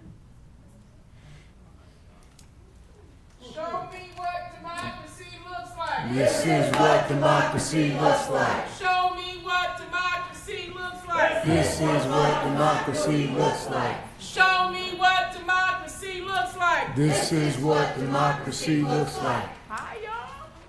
I was asked to leave, but I am going to say something. This is what a data center sounds like. Y'all vote for one. You aren't voting for your constituents or your veterans or Fort Bragg. Freedom. This isn't what it looks like. All right, Ms. Carroll. Silent veterans from a meeting. That's what Fayetteville is for. Good thing the All right. members in Eastover. Ms. Carroll, sorry about that. Get your 3 minutes, man. I'm Carol.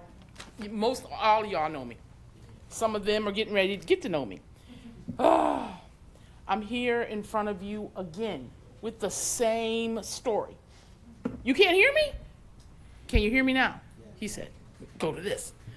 Y'all, I just want to say, I heard what you guys said earlier about that 7.0. I listen to my constituents. I reach out to them. They're calling my phone. We've been doing that.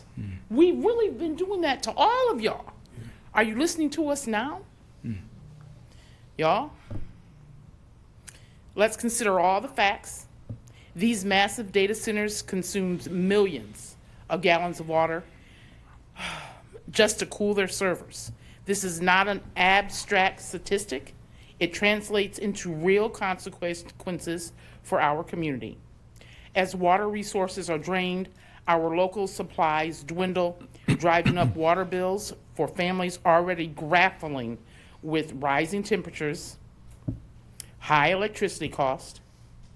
How many of you had to make the heart-wrenching decision to skip meals or to postpone medical care because bills are piling up?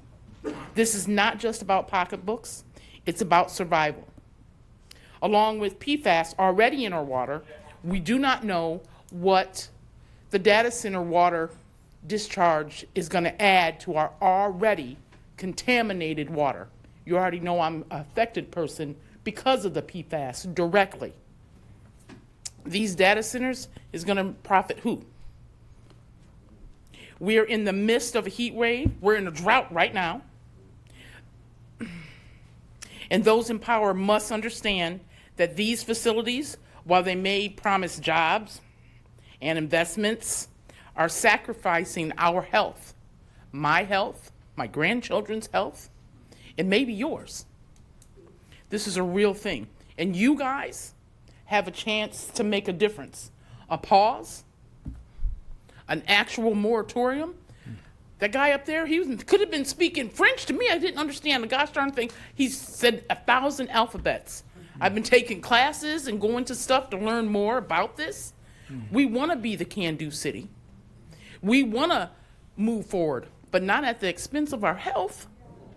Can't we just take a break? A real one. Not this pause that you gave us so graciously. The city and the county have to come together. We can do better. We really can. But this is like we're fighting each other. We voted for you. I drove people specifically to vote for some of you, and now you're doing this. It's not fair to us. Thank you, Ms. Carroll.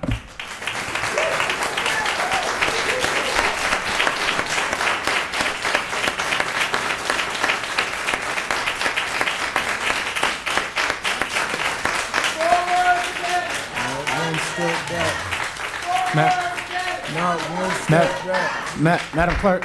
Mayor, our next speaker is Mr. Louis Felice. Mr. Louis Felice.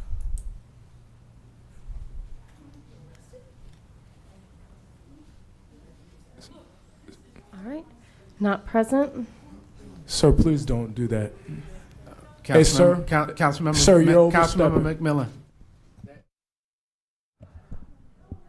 They are asked to keep the decorum of the room. Councilmember McMillan, you're interrupting your next speaker.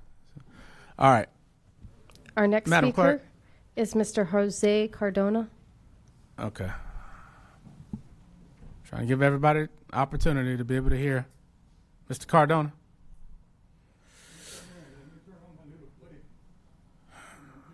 Buddy could help me, and my other little buddy over here. Today, I stand before you. I am Jose I. Cardona, address 233 Addison Street in Fayetteville, North Carolina. 3 of you have been bombarded with the information that I've been sending you. You took it, you analyzed it, you're acting today. Today, the UDO that you're trying to change to get this data center in here, the people don't want you to do it. The people want you to give them a moratorium. The people want you to act on their behalf, not on the agenda of the data center people who are not here today, or I'm assuming. You also had one guy that owns the AIT across the street, and he gave you a tidbit, a gold nugget, that Fort Bragg already has a data center being built. They started in January. I know it, he knows it, we know it. You don't know it? 5 elements that you need to consider real deep in: water, air, pollutants, and the land itself. The land has to be, it has to be leased. You just don't give them land, and you just don't sell them land. It has to be leased. Water, electricity, and anything that they're going to deal with, to include pollution, charge them 5 to 10 cents above what we pay. Water, electricity, and anything else they need. Fines. All the fines that they go through, and any of this money, put it in our children's account. Children that would be from the age of 10 to 18, so they could have a college degree, so they could go to the school that they want to go. The data center that you're going to build here, Fort Bragg is not going to pay, but we can. We charge them over.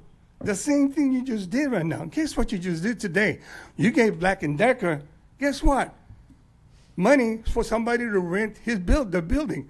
Black & Decker, who let us down about 25 years ago and left it because your taxes, Cumberland taxes, and the state taxes, because we get it 3 ways, people.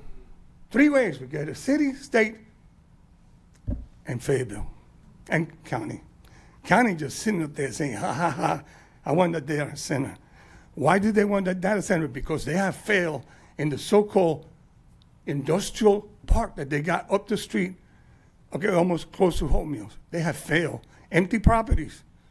Listen to the people. Listen to me. You have listened to me before. I'm the guy with wisdom. 5 to 10 cents. The 5 element is the children of this town and this county. Give them some money to fall on when the water they cannot drink, like right now, polluted, thanks to Chair Moore. Chair Moore, you guys continue to pump money. You just gave them $1 million last year. Hello? All right. Thank Mr. you very Cardona, much for having me. Thank you, sir.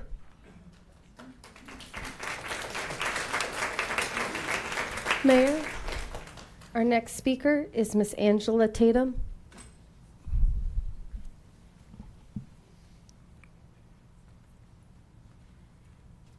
Good evening, Ms. Tatum. Good evening. Extremely tired, just getting off of a plane. I am here tonight in opposition of the adoption, and I'm going to speak fast because I have a lot to get through.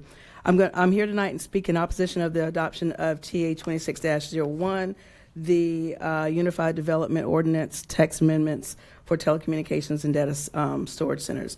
I am literally just flying in from a reunion from Texas where their land, they don't have an inundation in the small town where my family's from. I am not asking the city to ignore the development ordinances that address data centers. Fayetteville needs strong regulations specifically designed to address them. The question isn't simply, would a data center have an energy center? It should be, what is the total impact of a facility like the ones we know are trying to come here? What impact would it have on Fayetteville? That requires deep review, a need for an impact study, which is a reason for a moratorium. Wilson County's recently published UDO is a very useful comparison because its data center section expressly addresses matters Fayetteville should consider.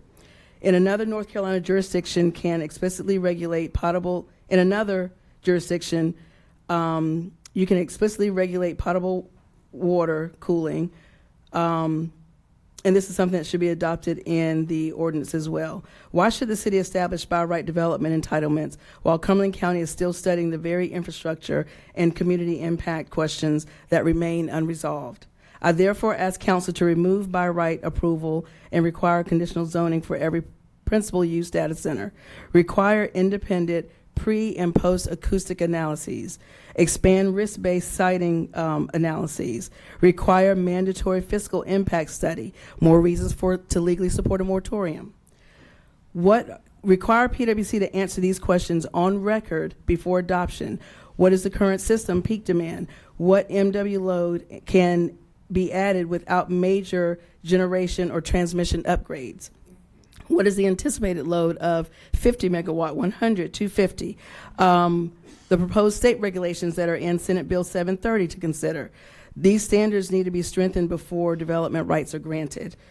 And I'm going to skip down. Just take the time to implement the protective regulations. There is enough work that needs to be done with the proposed amendments to legally justify a moratorium. The burden should not be on Fayetteville residents to prove years from now that the protections were inadequate. Give us the opportunity to prove the impact now. The responsibility you all have tonight is to vote no, prepare to implement a moratorium, and establish adequate protections through the necessary impact studies before any entitlement is created. As Spike Lee told us a few decades ago, just do the right thing. That's it.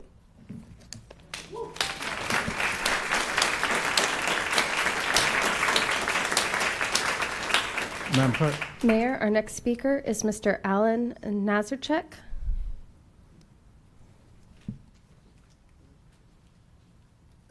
Good evening, sir.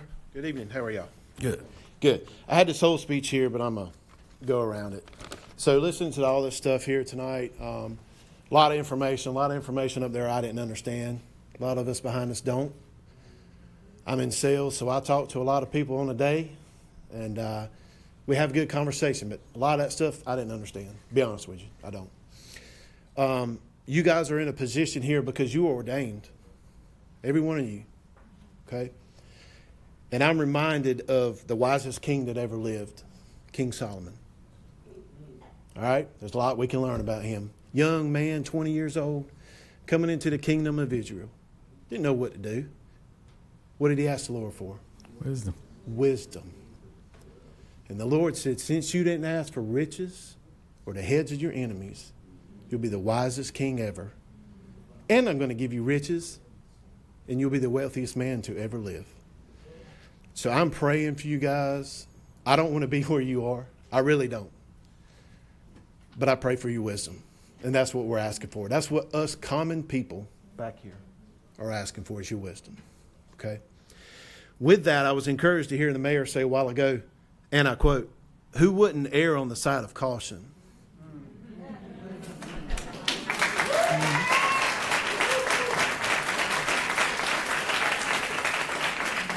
I was encouraged to hear that, Mayor. Thank you. Good. Councilman Hare. I was encouraged to hear you say people depend on you to listen to them, and then stated that some people don't understand everything because they don't live there. I stand before you as a resident of Eastover, North Carolina, who would be permanently affected by this data center. I'm right behind Custer Avenue on a proposed site, and it will affect my everyday activity, okay? If it doesn't concern you, it's because you don't live there. So with that, I'm just reiterating some of the things that all of us are just asking you to have wisdom on. And we've heard them 1,000 times, but you're listening, but maybe you're not hearing.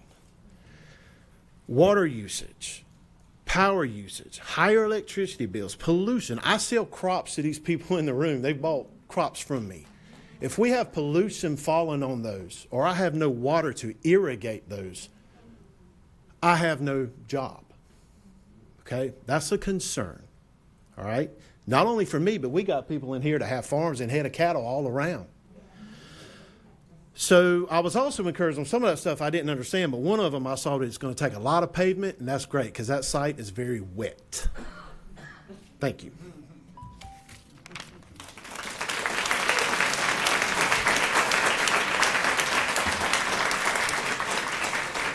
Mayor, we've now reached 15 minutes for opposition. We still have 6 speakers left. All right, council, want to allow additional time? All right. So get a motion. All right, motion by Councilmember Green. Is that second, Davis? Second by Davis. To extend to accommodate the remaining speakers that have pre-signed up. All right. All right. Council, I'll look to you for your votes.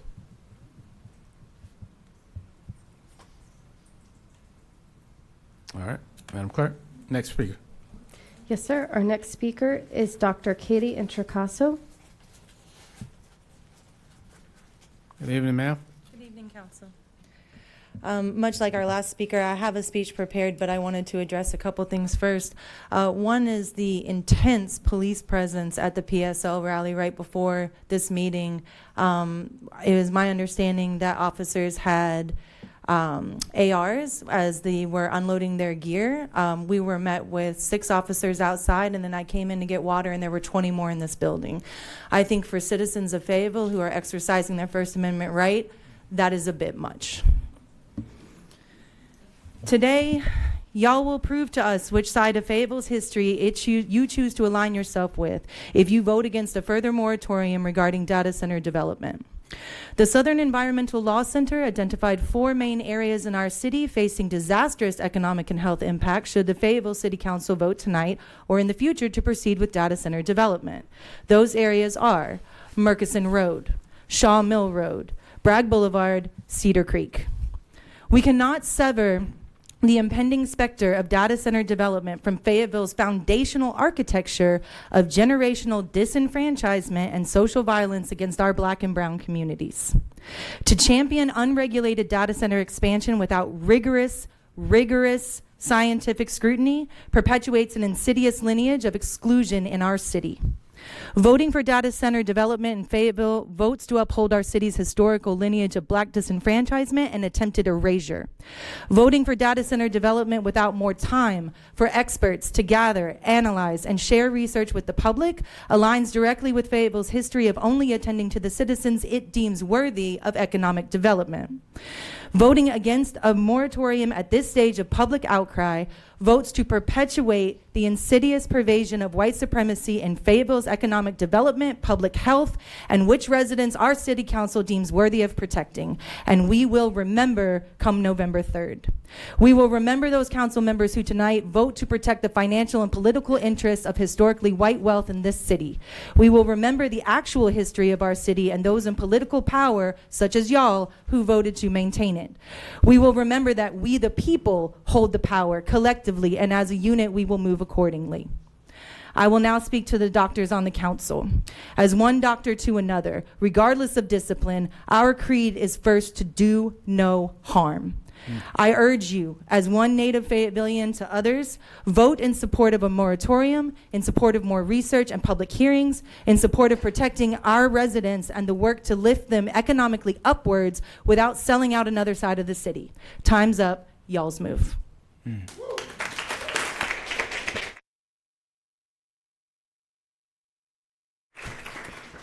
Madam Clerk. Mayor, our next speaker is Mr. Stuart Williams.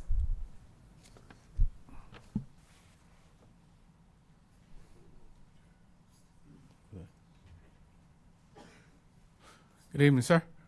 Good evening, Stuart Williams, River Road resident. Thank you for having me. Make it clear, I've contacted several of you, and everyone I've contacted has contacted me back. My hat's off to you. I'm here representing a lot of people in this room, whether they know it or not. I live in that area. I'm not opposed totally to data centers, but I think there's a place for them.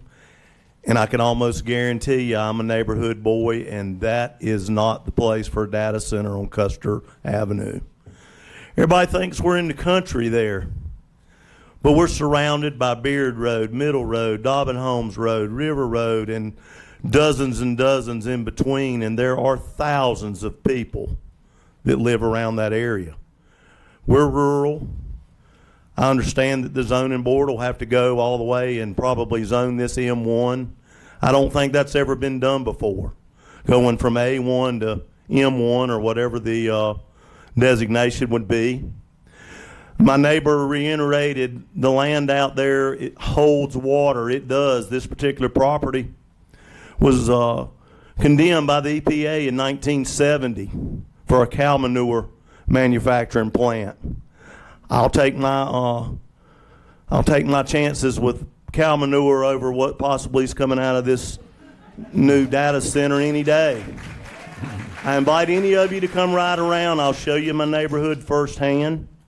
A lot of the people here live in that area, and there's several more. Our eye is now on the ball. We never heard of this probably till about 6 weeks ago. And we appreciate y'all. We also appreciate Cumberland County. I don't really have anything else other than just piling on, and I appreciate you listening to us and the residents out there in the Eastover area. Several of our elected officials are here. This is my second city council meeting, and it is a different world most of us are not used to. We respect each and every one of you. My biggest concern is noise. Y'all got a generator out here in the parking lot for the backup. 150 feet.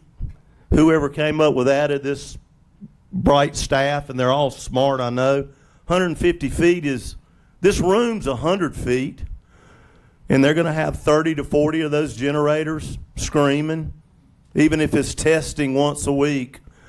I don't think we deserve that. I would really love to see that. What about 2,000 feet? Ride down Ramsey Street, past the Goodyear plant, windows down on a Saturday. You don't hear a word because they got setbacks way off the road.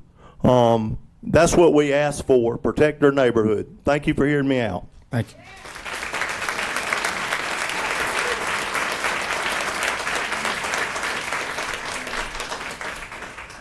Mayor, our next speaker is Ms. Jacinda Matthew.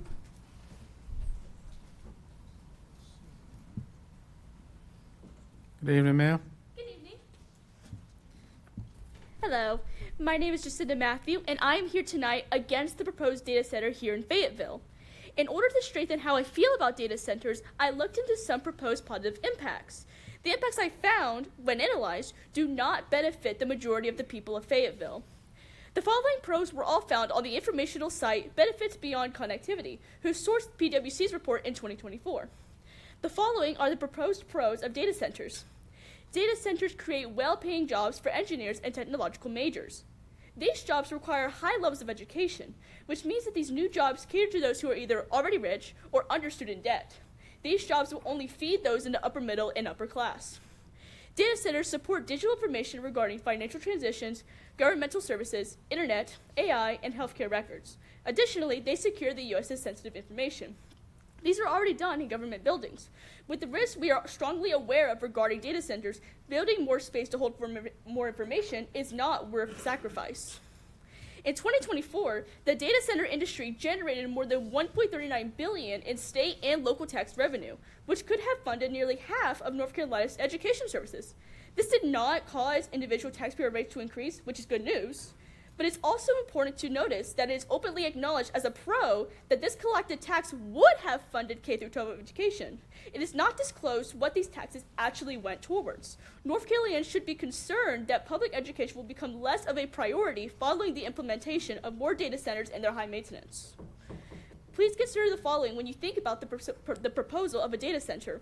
Usage of water, again, considering that areas of Fayetteville are still suffering from the introduction of Gen X to our water systems. Emission of nitrogen oxides. According to Virginia Commonwealth University, data centers would make up 33% of the region's total nitrous oxide emissions if they consistently reach their maximum allowable emissions. Noise pollution. According to Jude Kramer, the data center of Dawigiak, Michigan, exceeds the decibel limit of 65 decibels in the day and 55 decibels at night. This is also the decibel limit in Fayetteville. Ask yourself the following questions when you consider the data center. Who funds the process of the construction? It should be corporations and businesses who benefit from the excess digital storage and electric price surge, but tax rate trends show that North Carolina is removing taxes from corporations by 2030. This is unfair to hardworking North Carolinians. As of 2026, the tax rate is 2% and will continue to deplete until 2030 when it hits 0. For comparison, the tax rate for citizens is 4%. How will this impact electricity bills? Citizens are already speaking up about finding increases in their electric bills. I ask you to consider these consequences that North Carolinians will face at the expense of corporations and government systems working to only benefit themselves. Please continue to work to keep data centers out of Fayetteville. Thank you.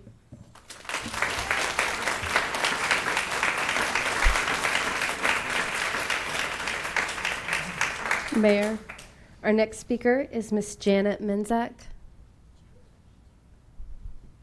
Miss Janet Menzak.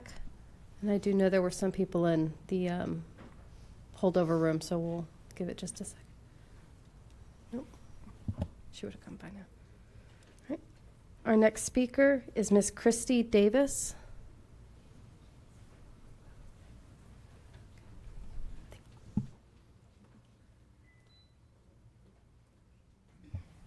Good evening, Ms. Davis. Good evening. Thank y'all for letting me speak.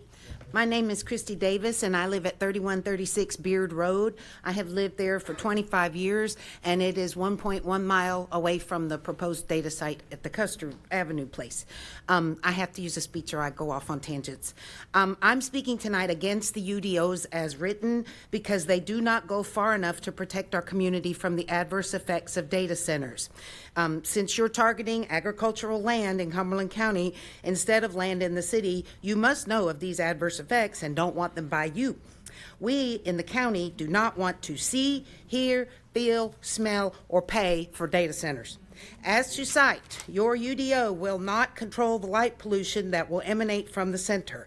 A 6-foot fence will not hide a 2-story building, and the site is proposing 9 2-story buildings.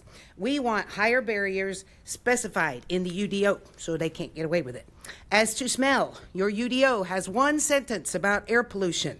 Quote, it must follow state and federal guidelines. There are no guidelines for data centers because they're new. We want some kind of fine particulate filters and heat exhaust baffling specified in the UDO. The water, okay, as to the water needed for this center, there's a lot of information in your UDO about a closed loop system, but there is no information about the disposal of the used water. So when the scale in this system has to be cleaned out and dumped, it can't be done with white vinegar like your coffee machines. Where will the heavy metal sludge be dumped? So we want regulations at least as strict as hog lagoons specified in the UDO. Regarding hearing, you have considered a lot about amplitude, but the limits are, the numbers are still not low enough as far as our hearing.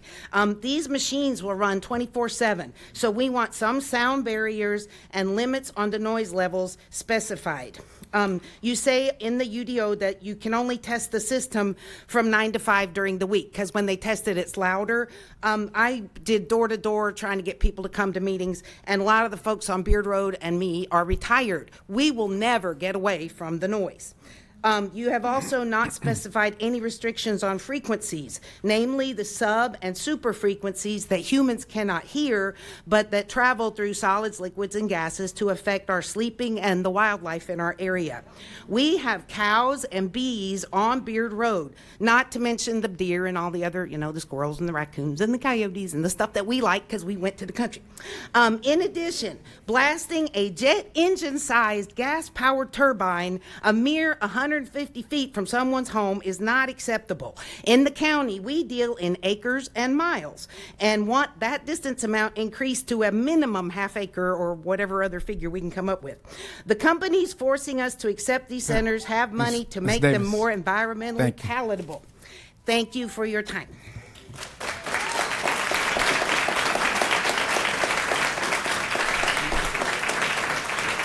Mayor, our final speaker is Mr. Zach Drummond.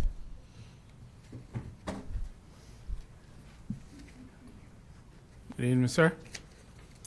Good evening, Council. I think Ms. Beard should have been last. I feel like I'm taking up a spot she would have been better in, but in any case, ladies and gentlemen of the City Council, the choice sits before you not of ushering Fayetteville into the age of AI or creating opportunity for the people of Fayetteville, but of choosing whether or not to invite a vampire into our collective home. A vampire with a nearly insatiable thirst for water and hunger for power, not uncoincidentally like many of those seeking to build them as fast as possible anywhere a town or city council will let them. You've no doubt been sold the supposed benefits for our community by this would-be addition to our fold. Enormous tax revenues without the bothersome downside of actually utilizing the services we tax-paying citizens support. Fayetteville is a welcome abode for private investment, a jobs boom during construction of this behemoth. After all, vampires are nothing if not polite when they're seeking entry into your home. Where reality lies, however, is once they're inside. As the bustle of construction fades, the incessant hum of the beast will remain, punctuated sharply by its army of diesel generators. What were intended to be strict guidelines pre-build will now merely be suggestions on how to operate. After all, who are we to refuse our new biggest water and power customer? Ultimately, who will pay the price of this invitation? We will. We who are unfortunate enough to be put into the path of this project will pay out of our pockets in the ever-rising costs of electricity and the ever-shrinking availability of water. This vampire will be sucking at both at rates near equal to the entire city as it exists now on an annual basis. But even more so, our payment would be in our well-being. The various pollutants of our new neighbor serving as a constant reminder that their contribution to this city was more important than ours. It is for these reasons I demand as your neighbor you consider a complete moratorium on all current and future data center proposals in this immediate region. If vampires are to be a necessary evil in the world, let us corral them where they can do the least harm to our society while providing what supposed benefits they claim. That place is not the doorstep of the sixth largest city in the state. Please do not allow this vampire into our midst. Thank you for hearing us out, who were later speakers tonight.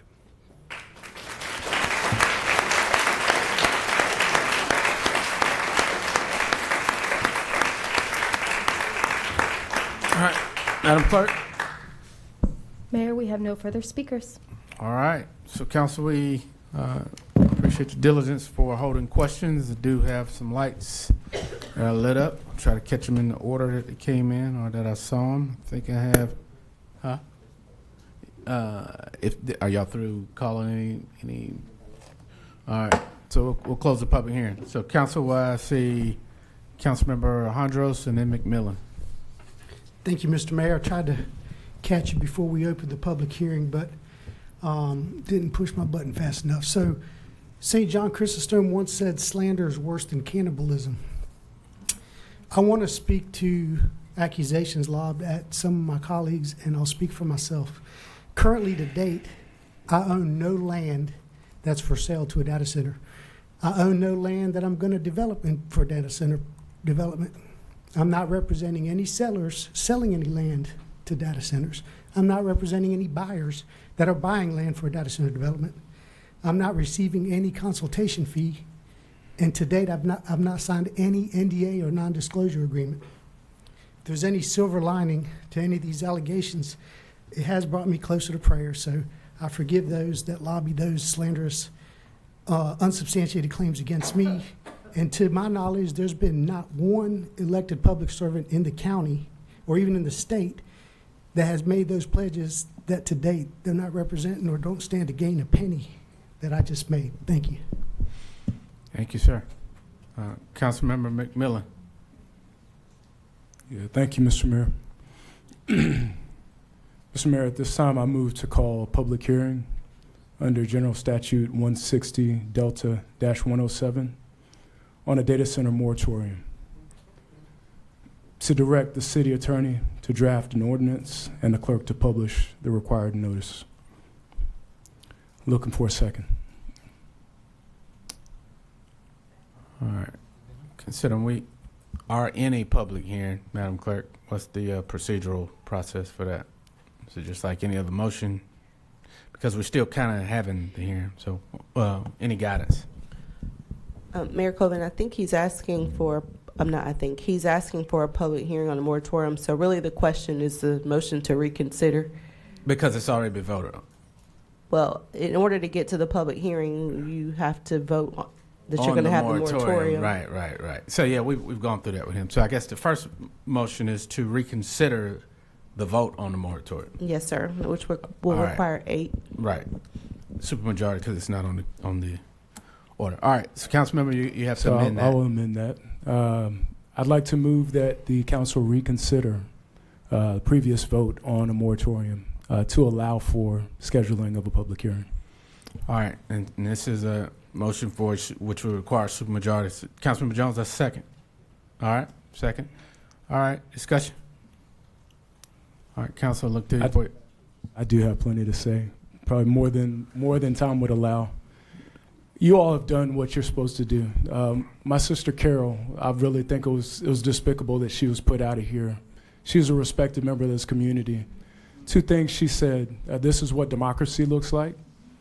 Democracy does look like you telling the people who represent you how to best protect you, right?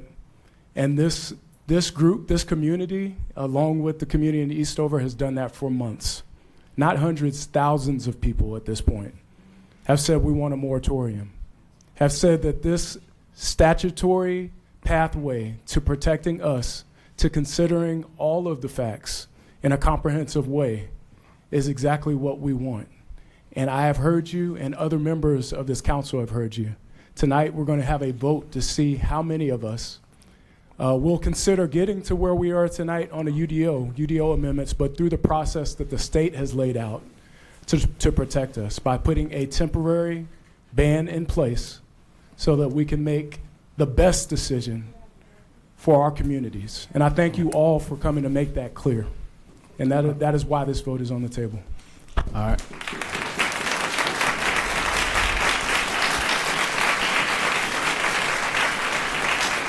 Discussion on your vote. Discussion on this. So is this Councilman Davis? Is this for discussion on this? Yes, I have a question for my colleague. Is there a timeline for the moratorium, or is it just a strictly moratorium? I've explained this many times, Councilmember Davis. I will say it again. In terms of a moratorium, we have to take the first step. The first step tonight is reconsideration. I would love your vote and your support on this, sir. We've talked about this in private. Is it going to be 1 year, 2 year, 3 year? Let me finish, please. The second step, sir, would be for our staff, our able-bodied staff, to set a public hearing date. The length of the moratorium, as I've been saying since April, does not have to be decided until the date of implementation. It's not another discussion for you. Just answer this question because you've had your first round. Please don't interrupt me, No, sir. He has I have the floor. And I have no, not you don't, yielded. sir. No, I have the floor. You have not been recognized. No, you don't, sir. You do not have the floor. And I have not yielded. You do not have the floor, sir. Mr. Mayor, I had recognized Councilmember Davis. Councilmember Davis. My question was answered. Thank you, Mr. Mayor. All right. So we've got one chair tonight's meeting. That's me. We're not going to co-chair this meeting.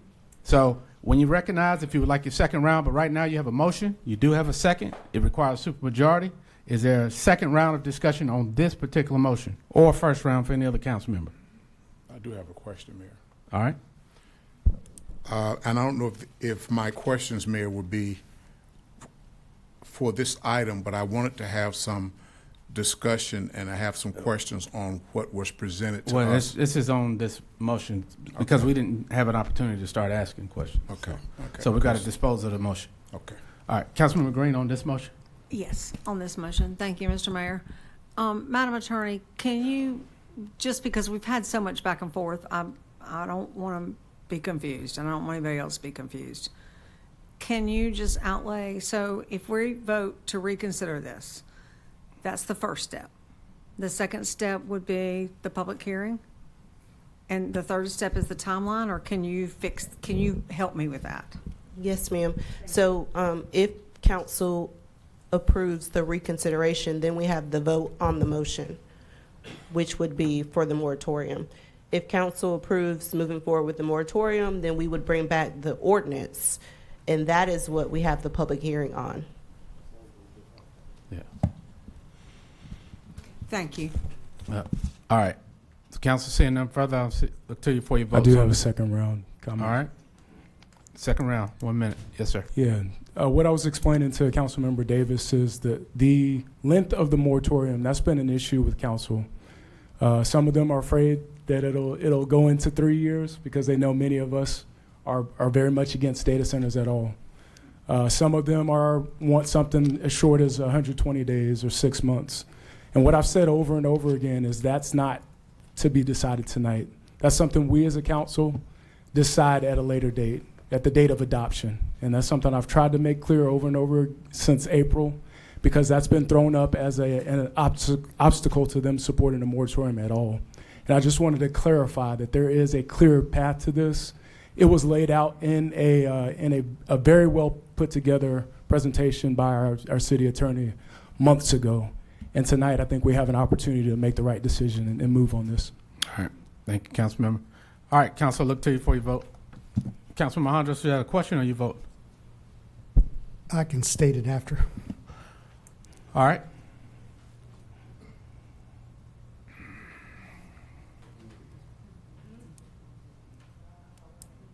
Madam Clerk, who we miss? All right. All right, motion fails 5-5. Required a supermajority. All right, so back to the public hearing. Councilmember Harry, you had your light. Yes.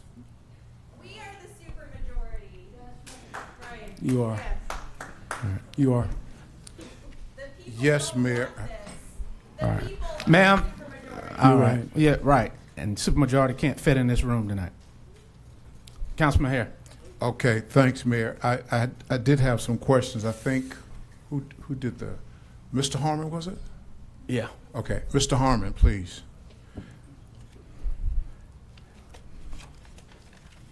Mr. Harmon. Okay. Sir? Dr. Newton is coming? Oh. Okay, well, Dr. Newton, as you come, I have a few questions and concerns about the on the presentation tonight and how it would work. Last Monday, we had a number of items that were brought to us by our presenters. And what my concern was, I wanted to know how was that, or could it be related to what was given to us tonight? One thing that I remember from the work session meeting was, as far as the MOU is concerned, the construction of the data center and that jargon or that information being in the MOU, the energy efficiency of the construction itself. When I was reading over everything, I think it was on page 4, I did see something in your presentation, or the presentation that was given of about energy efficiency, and that's something that a lot of the residents speak of, because I'm still want to go back to the concerns that we hear about, we did hear from PwC tonight. How will their use, the data center's use, reflect the bills or the utility bills of everyday residents? How will the water usage relate to the everyday citizens' bills? And what I was just wondering is, since we got a lot of that very great information from the presenters at the work session, how do we tie that in this evening. Maybe my council, my colleagues can help me understand that, how we do that, because I've got a number of things. I have an issue with the 150 setback, or the generator setback. I want to know exactly what the premier buffer is, and I'm big on buffers. So the more the distance, the better. And I know one part in there was the 8-foot fence. So I've got a number of questions. I don't know if I can get them all kind of answered this evening, but Mayor, that's the direction that I'm going in, and maybe we can start out with some answers for So me. I think Dr. Newton, to kind of summarize all of that, it was over the course of these last 4 or 5 months of the council has been seeking best practices and taking site visits to actually visit some of these, because like many of the people, I don't know if you've ever actually seen one, and not just online, but to actually see it, to walk it, to all of that. But there were 15 things that they said should be in any ordinance, and we heard a lot of that concern today. One was noise, that there's strict guidelines on noise regulation, power, water usage, that there are commitments and specific language in any ordinance that addresses that, emissions. And so the 15 best practices, I guess, or anything else that the council has heard, I guess Councilmember Harris' question is, how can that be incorporated into that? Because what you have tonight is not a final document. This is just staff's version of that. So I guess what he's saying, if there are changes or more strenuous regulations to put in there, like 1,000-foot setbacks or 500-foot setbacks versus what's proposed, how does that go about, is his question. Excuse me. And one more thing to go along with that. It did tell us about, the presentation did tell us about setbacks, okay? But what my concern also is not just what the setback is, but what would be the distance between communities and the data center, not just the setback. If it's 100 feet, 1,000 feet, I got 1,000 feet, I got 3,000 feet. So those are the kind of concerns that I was questioning related to the presentation, because I have no problem. I like a lot of what I heard tonight in the planning, what the planning has given, and of course what we've heard tonight by some of the professionals. Let him speak? Okay. It's a lot. I got a lot, but yes, sir. Dr. Newton, Development Services Director. Planning is one of the divisions that reports to me. They're also the ones that put together this information for you that you heard a couple different times, and we have followed the process that was set in place, and you have heard what was prepared and presented to the Planning Commission in February, and what we wanted to make sure that we gave you an opportunity, having listened to what you had said, to make sure that we have folded in that new information so you can filter what you saw and heard as a full city council in your work session and discussed. I think that's accomplished. The items that you've talked about, you've asked about how can we fold in the items from last week, but I would say that there are issues that even go further than that. There are ways that you can do that, and I need to back us up just for a minute to make a point. We're looking at text amendments that put something in place. There's nothing in place now. Can these be adjusted? How can they be adjusted? We have presented to you that information. We're not talking about a physical location yet. I want to make a really important, I think a very important point for you to hear, and that is that the focus has been on one location, but there is nothing in yet for that. If they come in for that, our recommendation is that it be a conditional zoning with development agreement, with negotiated points. That's where a lot of these standards can be put in place so that nothing can happen automatically.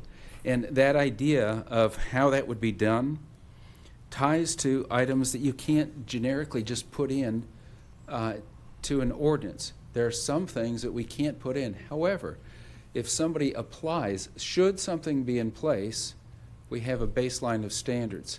So issues like setbacks, the buffering, it would be site detailed, so they come in with a conditional plan. You've seen those before as a council in terms of what that means.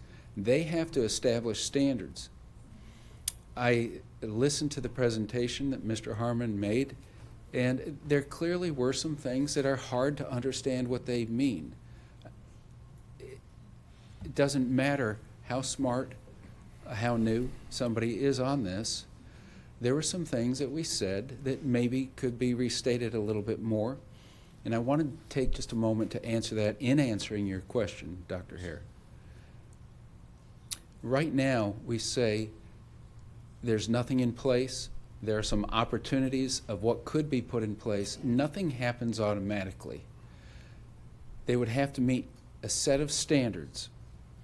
In addition, that's a text that would then turn around, and if somebody wants to put that in, they would have to come through, if they are not already in a zone where the standards would be in place, and ask for an annexation in the case of what we've been hearing, have to work through a development agreement, and those are where a lot of these standards would in turn come in place. You've seen one that said plan development. What was that PD EC? That's a plan development employment center. In other words, if somebody wants to come in, they've got to develop an overall plan that meets a lot of standards, figure it out, work with the community, and come up with something that makes sense. That's what you are seeing in this. We also have put in there that a principal use or an automatic in with a whole set of standards has a higher standard based off of external sound effects of those generators and other diesel things and all those activities that are being put together. Those are the types of things, coming straight back to your question, trying to hit it straight on. So those are the types of things that if this council by policy wants to have further now versus what's in place or proposed, that would be your decision as a policy as to direct the group, the staff, led by the manager. And I don't want you to think that this is just planning, because as you know, it's been Dr. Manziel and Mr. Andy Brayboy who've been heavily involved, and they're here to answer specific questions. But that's how some of those items would come in, Dr. Hare. It would come from this board having some policy positions that you want and ask us to do. You good? All right. So I do have some other lights, Dr. Newton, so you'll probably get a few questions. So if you can kind of summarize them for us. So to the best of your knowledge, you're over planning and zoning. The reason why your team picked this issue up in late last year, early this year, whenever the council first heard about it in February, March, was because, and I heard it presented earlier by Mr. Harmon, is that there is nothing in our ordinance that specifically dealt with this because it's relatively new. Is that correct? That's correct. So obviously that's the same for the smaller communities, the towns like Eastover and Godwin and Stedman and the other 9 municipalities, Hope Mill, Spring Lake, because even the county, they're pretty much in the same situation. They do any of them, to your knowledge, have something in their ordinance that specifically talks about data centers? No, they don't. Right. So at some point, each board will be where we are. They're going to have to make a decision to add something that doesn't exist to the law, right? And so whether it is Cumberland County who's doing it and the municipalities, because it doesn't automatically apply, the town boards, so the Eastover Council, I see the mayor here tonight and Mayor Pro Tem, they're going to have to take some action to adopt whatever standards those are. So at the end of it, everybody is going to be having this discussion at some point. Is that fair to say? Because it doesn't exist. That is correct. I think the question is, or the extra to that is, when is the end of it? Correct. And so, as we go through this, we may be the first through the door, but we certainly are not the last that's going to have this. And this is what we want to try to help everybody understand, that, we want to get it right as best we can, but each town board, as many of the residents are here from Eastover tonight that have expressed that, are going to have this conversation, or as the county brings theirs up, I think their timeline is through the end of through December. I think they have a 6-month as they are working through their process. Correct. That will be submitted. So I wanted to clarify that, just from a procedural standpoint, that we didn't just, dream up something to do. This came up to test a law that doesn't exist, and now the opportunity is to put in here the provisions that we can to tighten it up. And so the last thing I'd say is, when we visited some of these in Loudoun County, which is an area that is in Northern Virginia, it has some rural components to it, but it has some urbanized areas to it too. But they actually have more data centers than anywhere in the world. It's called a data center alley. They said they have so many because they didn't have any rules. And so when one came, they treated it as an office zoning, so everything that came in the office space automatically got approved, and then before they knew it, they had 10, and before they knew it, they had 20, and it kept going. And so they said the lesson to learn from them was to make sure you put something in place. And so what they shared with us was that these are the things that you would want to put in place. Because if you do this, because they have so many that have approached their community, you're going to have some who are bad actors who will say, I'm not going to put a 1,000-foot setback. That's not going to work for me. Or I'm not going to sign an agreement that says that I can't have my generators run when I want them to run, or that you have to have a certain low emissions generator, or I have to commit to a certain power usage or water usage. So there were things that we were told, and those are those 15 points that Councilmember Hare pointed out, that we want to make sure are in there. Because at some point, all of us are going to have rules. It's just a matter of if it is going to be protective enough. Is that right? Yes. And may I continue with that? Sure. The idea of all those items that you're referring to that have been shared, the 15 items that you heard from them, measure up to the idea of conditional zoning. Somebody comes in and applies. This is where you get those conditions in. And there are items that are outside of land use and zoning, dealing with operational agreements, that could be put together in development operational agreement. That is part of what could happen in the negotiated agreements before something comes in.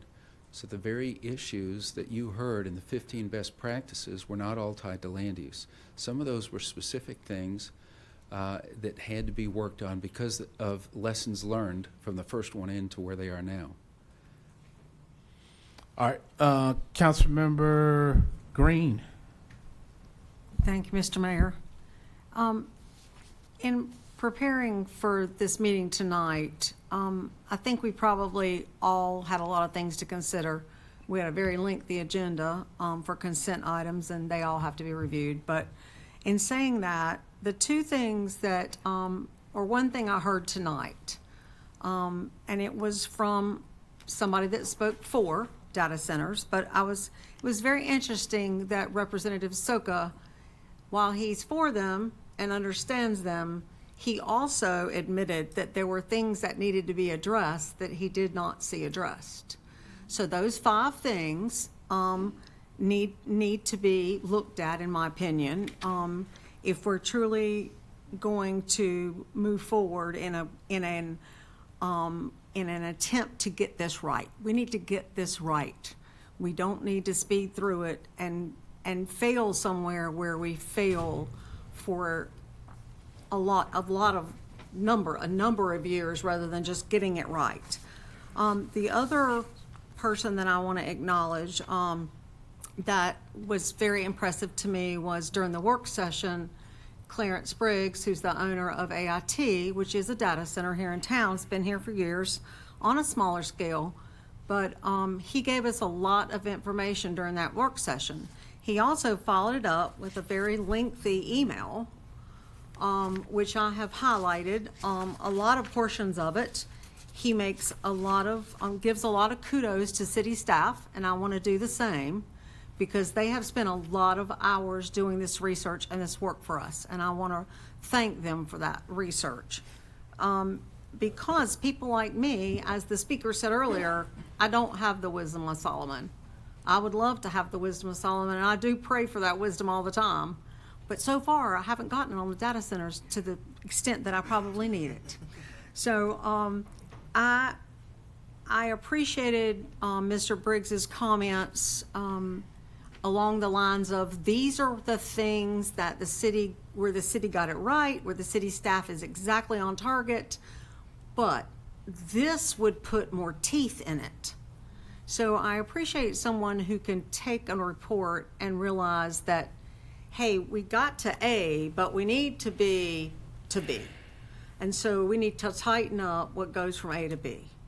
So I would like to really entertain a discussion, and I'm prepared to make a motion if we get to that point after discussion, to have staff look at those two sets of separate recommendations from two different people and combine them into some of what is already been presented, and I think that's where you were headed. So yes, ma'am. I'll come back to you. Okay. And Mr. Briggs did send an email tonight, so if you hadn't another one. Yes, ma'am. Okay. Yeah. All right. Councilmember McMillan. Yeah. Thank you, Mr. Mayor.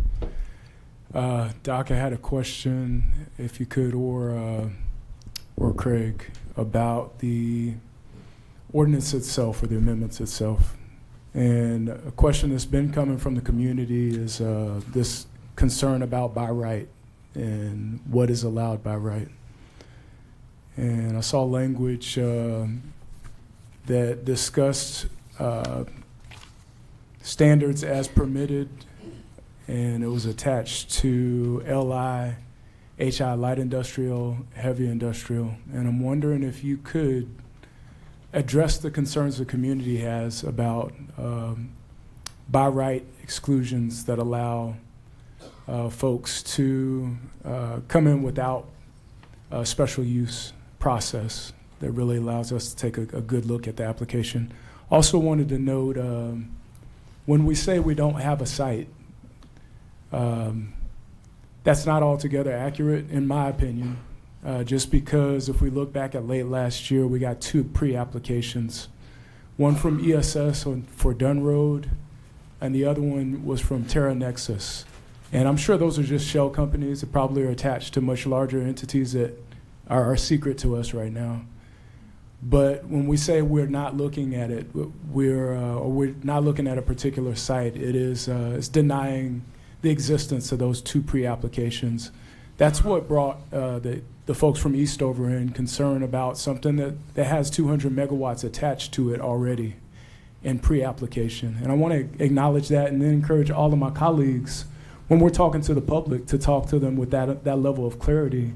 Yes, there have been pre-applications, and there's been an admittance by the FDECD that they're on pause looking to see what we do. These companies are really watching to see what we do next, and that's another reason why I'm pushing for a moratorium. What's your but question? Again, the question about the standards as permitted, HI, LI, those classifications, then overall the concerns that our community has about what is permitted by right.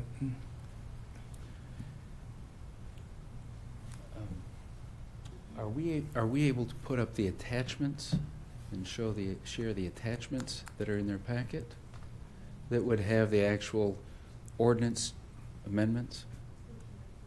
Can someone assist on that?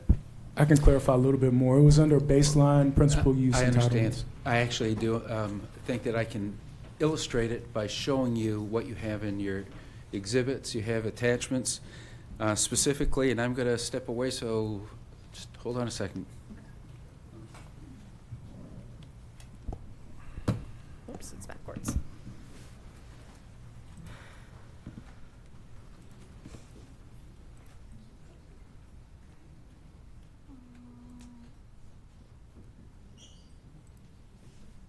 So those are all the text amendments. You're just going to have to open each one. Which one do you need? So I can click on, we'll go to, Which one do you want? Yeah, it's the slide that says ordinance 2 use table. Ordinance 2. ordinance 2 and 3 are the ones that I'm going to. Okay. And then, Should praise higher impact. Sorry. And then, oh, it opened it just by itself. Sorry. And then we're going to go there. Back down to here. And you said 3? Ordinance 3. There you go. Both of them. and are they able to see that? They'll pull, Marcom will have to bring it up on the screen. But yes, sir. While they're getting it where you can see this information that we just have loaded, let me hit your second item first. It's text amendments. We have had locations in the city, outside the city. We've had multiple conversations on that. What I wanted to make sure that was being understood is that I'm not trying to cover anything except explain this is the text. If anybody wants to come in, they're going to have to go through the process. That process would be laid out as I'm getting ready to share a little bit more here on. And in particular, because you have mentioned that, and it's been used a lot of times as to the one that's been identified that would require an annexation. That annexation comes in where they have to request a zoning, and that has a public hearing. That is also where standards, that's where conditions, that's where development agreements can all come into play. So I was not trying to diminish that, but to point that out is that would be another step if that project came through. Now to what you are seeing, and this is not one that the audience can necessarily see, but let me just describe it. You asked the question of the ones that say a P. And right now, we have, in terms of telecommunication on data storage facilities as a principal use, being permitted in those business park, light industrial, heavy industrial, as currently written, and there'd have to be a master plan for those other 2 planned development projects. It's a set of standards. Essentially, those standards then are they're allowed with standards. Those standards are in your next ordinance, which is detailed in the packet, and it was summarized in the PowerPoint here. This stack of pages covers a lot of those standards.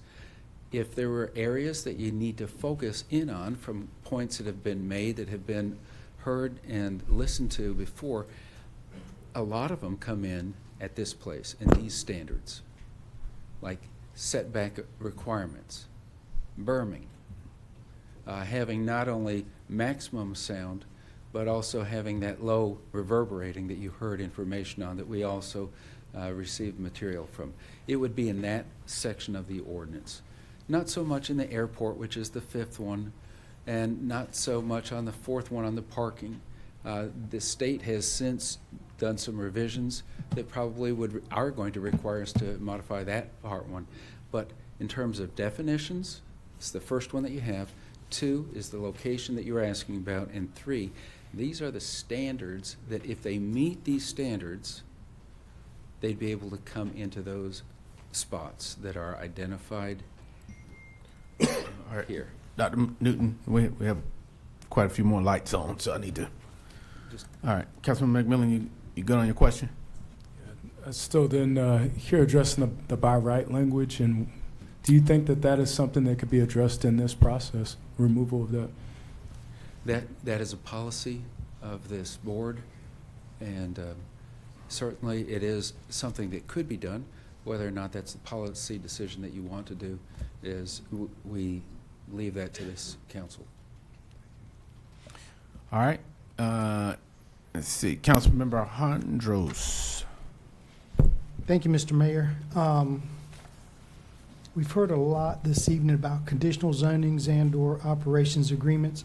Are those mentioned in the proposed UDO revisions in our PowerPoint presentation in our packet tonight. I guess that's for either Mr. Harmon or Dr. Newton, either one.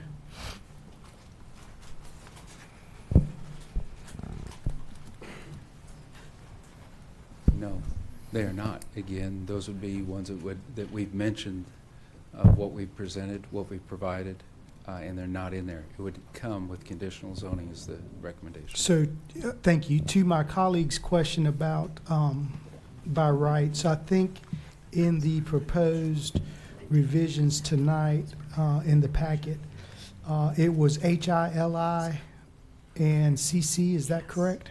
BP, Business Park. Business park, 4 of them? not, it's only those business park? Not CC, so HILI and BP. Yes. So out of the 3, I think, and correct me if I'm wrong, HI probably has the most lenient standards as far as setbacks and those things. Yes. So, Well, yes, and it does, as it currently exists as a regulation in general. in general, right? In general. So my question is, because I think the conversation has been not, it's kind of been hijacked in a way. So, because I've received a lot of questions and I've had a lot of conversations with residents that they basically start out, are you for data centers? Or, you know, are you going to vote for the data centers tonight? And I just want to be clear that council's policy and budget, right? So we never approve projects. It doesn't matter if it's a mobile home project, residential subdivision, or any other project. So we pass policy, we adopt ordinance, and then staff, when somebody, when a resident, property owner, or developer submits an application for whether it's a technical review or whether it's a permit to build something, to start moving dirt to create a subdivision, staff approves those projects based on the development standards that council has adopted, correct? Correct, and there are times when you have conditionally approved zoning. So it's a zoning, and then you have Yeah, you that- have straight zoning and conditional zoning. zoning. Right. And in that conditional zoning, you often have concept plans that have a set of standards that are in place, as well as some things that can't happen. Right. So yes. So the current HI setbacks for just general, and HI is heavy industrial, so general heavy industrial projects on an HI zone property currently, the minimum setback is 50 foot from any yard, front, rear, side yard, correct? I don't have that in front of me. I suppose you're looking at something. Mr. Holmes, is that right? Do you know off the top of your head? Setbacks for HI zoning.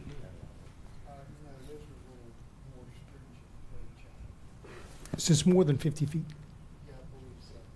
Okay, so in the proposed revisions this evening, can we pull up the slide, what the proposed setbacks are for specific data center developments in either of those 3 zonings, HI, LI, or BP?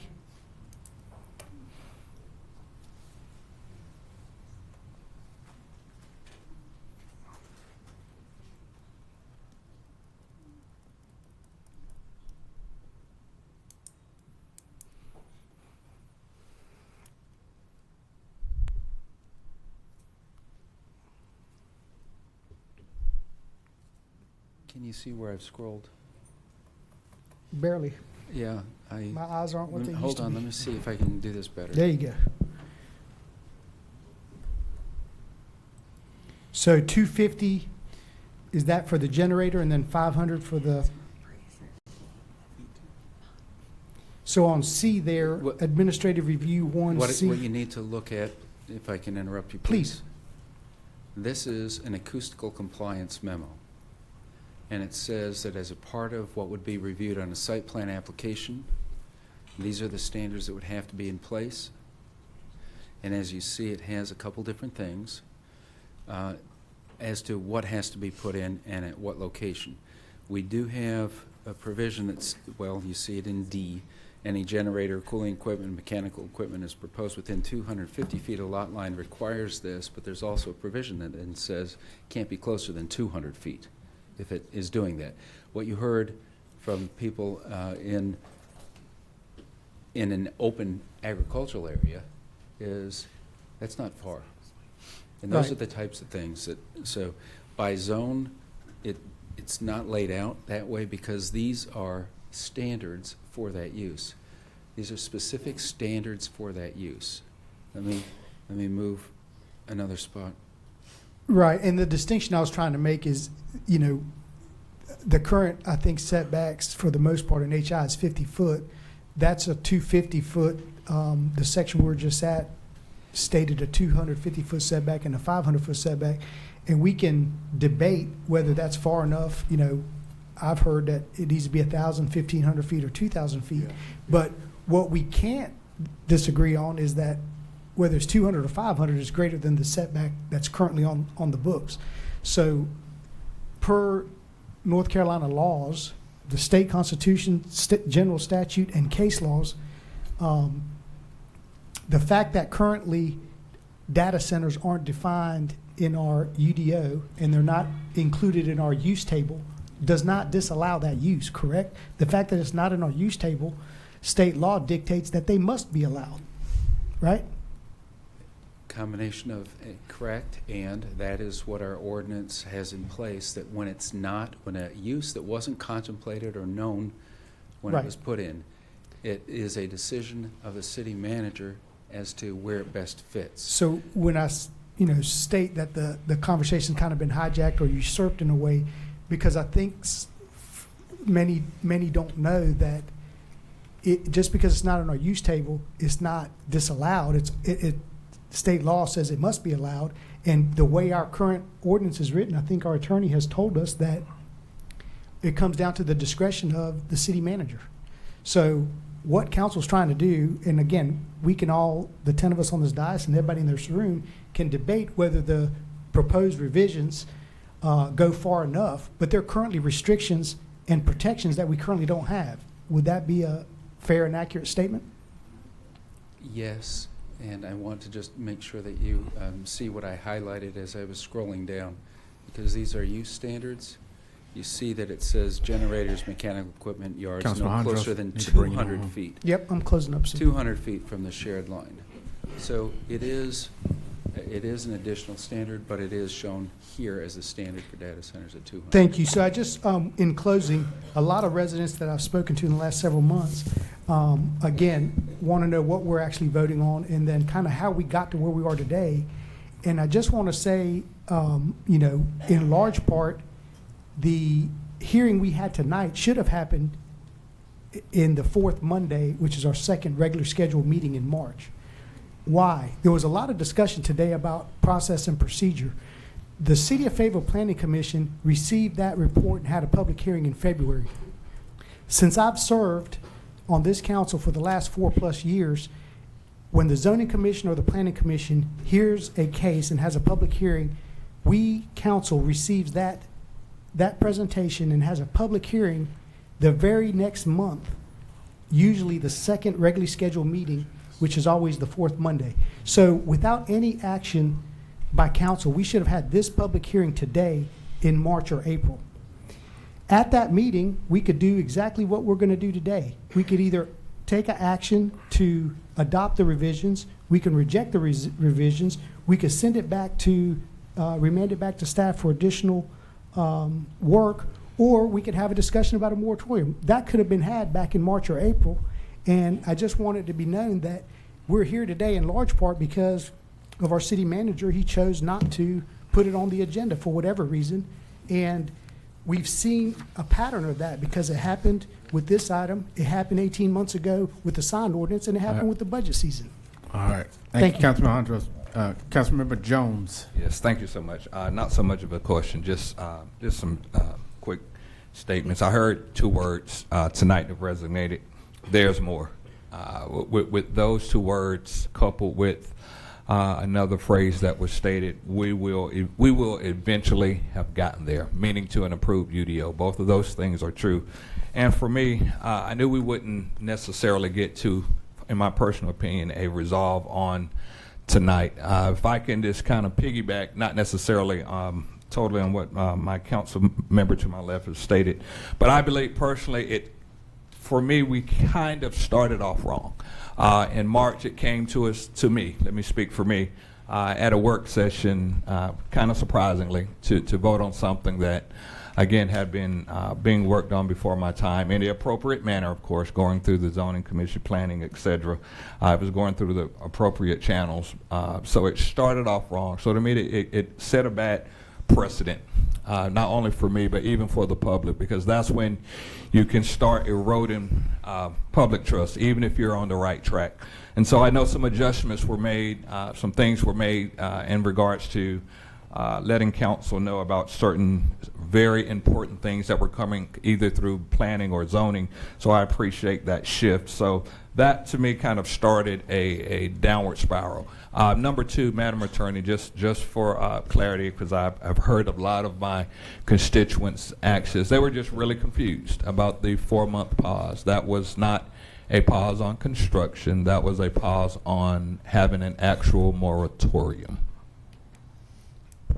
Yes, sir. Okay, all right. And I want to say, because I spent a lot of time just clarifying some things. So I do agree with Councilman Hondros in the fact that I do believe part of this, we could have been a little further along. I do believe with that, again, personal opinion, if we would have enacted at least let's say if it was a 6-month moratorium back then, a lot of this would have been, in my personal opinion, would have been sped up. We would have had some public input.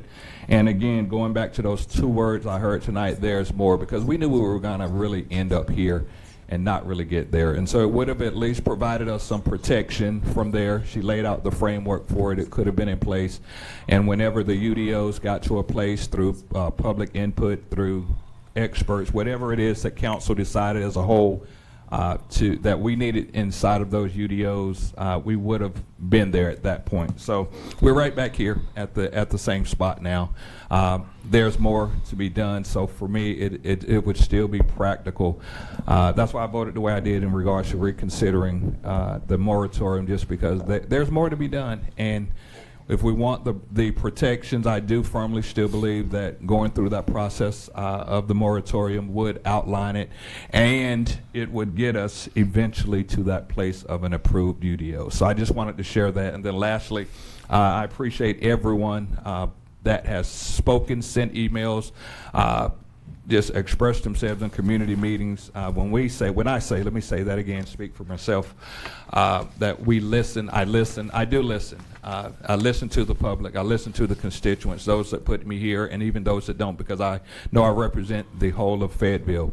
At the same time, I also realize that that doesn't always equate to we're going to agree on everything. There are some things where we're going to just grossly disagree on. But I want you to know I have heard you. I'm listening, and I run that through, because we have spent a lot of money on studies, hundreds of thousands on studies, on surveys, things of that nature, because we want to get things right, whatever it is. So for me, I really want us to get this right. So to me, that pathway to that has been laid out in the form of taking the time to do it, again, addressing everything that needs to be done. All right, thank you. There's more, and we will eventually get there. Thank you, Mr. Mayor. Yes, sir. All right, Mayor Pro Tem, first round. Thank you, Mr. Mayor. First, let me say, good job, Planning Commission. You guys have brought us a foundation on where we can start from. Let me just state this first. We know that we are in this position not because of anybody else's fault, but because of new technology that's coming. We have heard a lot of individuals' concerns, and we do hear you. You have to remember, we live in this community just like you do. If you say it's a danger to you, it's a danger to me, and it's a danger to my grandkids. And I'm sitting here to make sure that I do everything to make sure I have a future for them. So my question is, Mr. Harmon or Dr. Newton, we talked about establishing standards. Standards are going to be based off of what type of data center comes, because I don't know who it was that spoke and said, what are we arguing about if nothing has come here yet and we don't know what they want, whether it's going to be 50, 100, 250, 300 megawatt center. So I guess my question is, we talked about standards again, and I think this came from Mr. Briggs, who gave us the presentation on Monday, how do we decipher, let me rephrase that. When we decipher that a data center is coming, a large scale, where is our checklist even though we have a SUP? And how do we put that into the UDO, either adopted in the next meeting? Well, if you look at the, and the staff could answer that, but if you look at those best practices, it's separated by, megawatt usage, I guess. So AIT that's been there 20 plus years, Mr. Briggs said, is Right. 1 to 2, and so it was different criteria based on if it was a 50 or 100 or higher in the 15 standards. I got that, Mayor, but I'm talking, speaking of standards, I'm pretty sure when you have a closet data center, they have a standard that they have to abide by that you establish in your UDO. I want you to do the same thing when you have a 200 or 300 megawatt data center that's coming, so they know what the standard is when they do come. How do we implement that into our UDO? So I guess, Mr. Newton, because you'll get a lot of scenarios tonight. I guess tonight is more like process. So as the council are bringing up these various concerns that we've heard and the public has stated, to embed that into this as a text amendment, or can you clarify, just like we do with our current UDO that was crafted, I guess, 2012, 2013, we add and change and make it tighter or less strenuous based over time. Can you talk to the process part of that, like Mayor Pro Tem is asking? Briefly. The first part, briefly? Yes, sir. And I'll try to be precise and accurate and brief.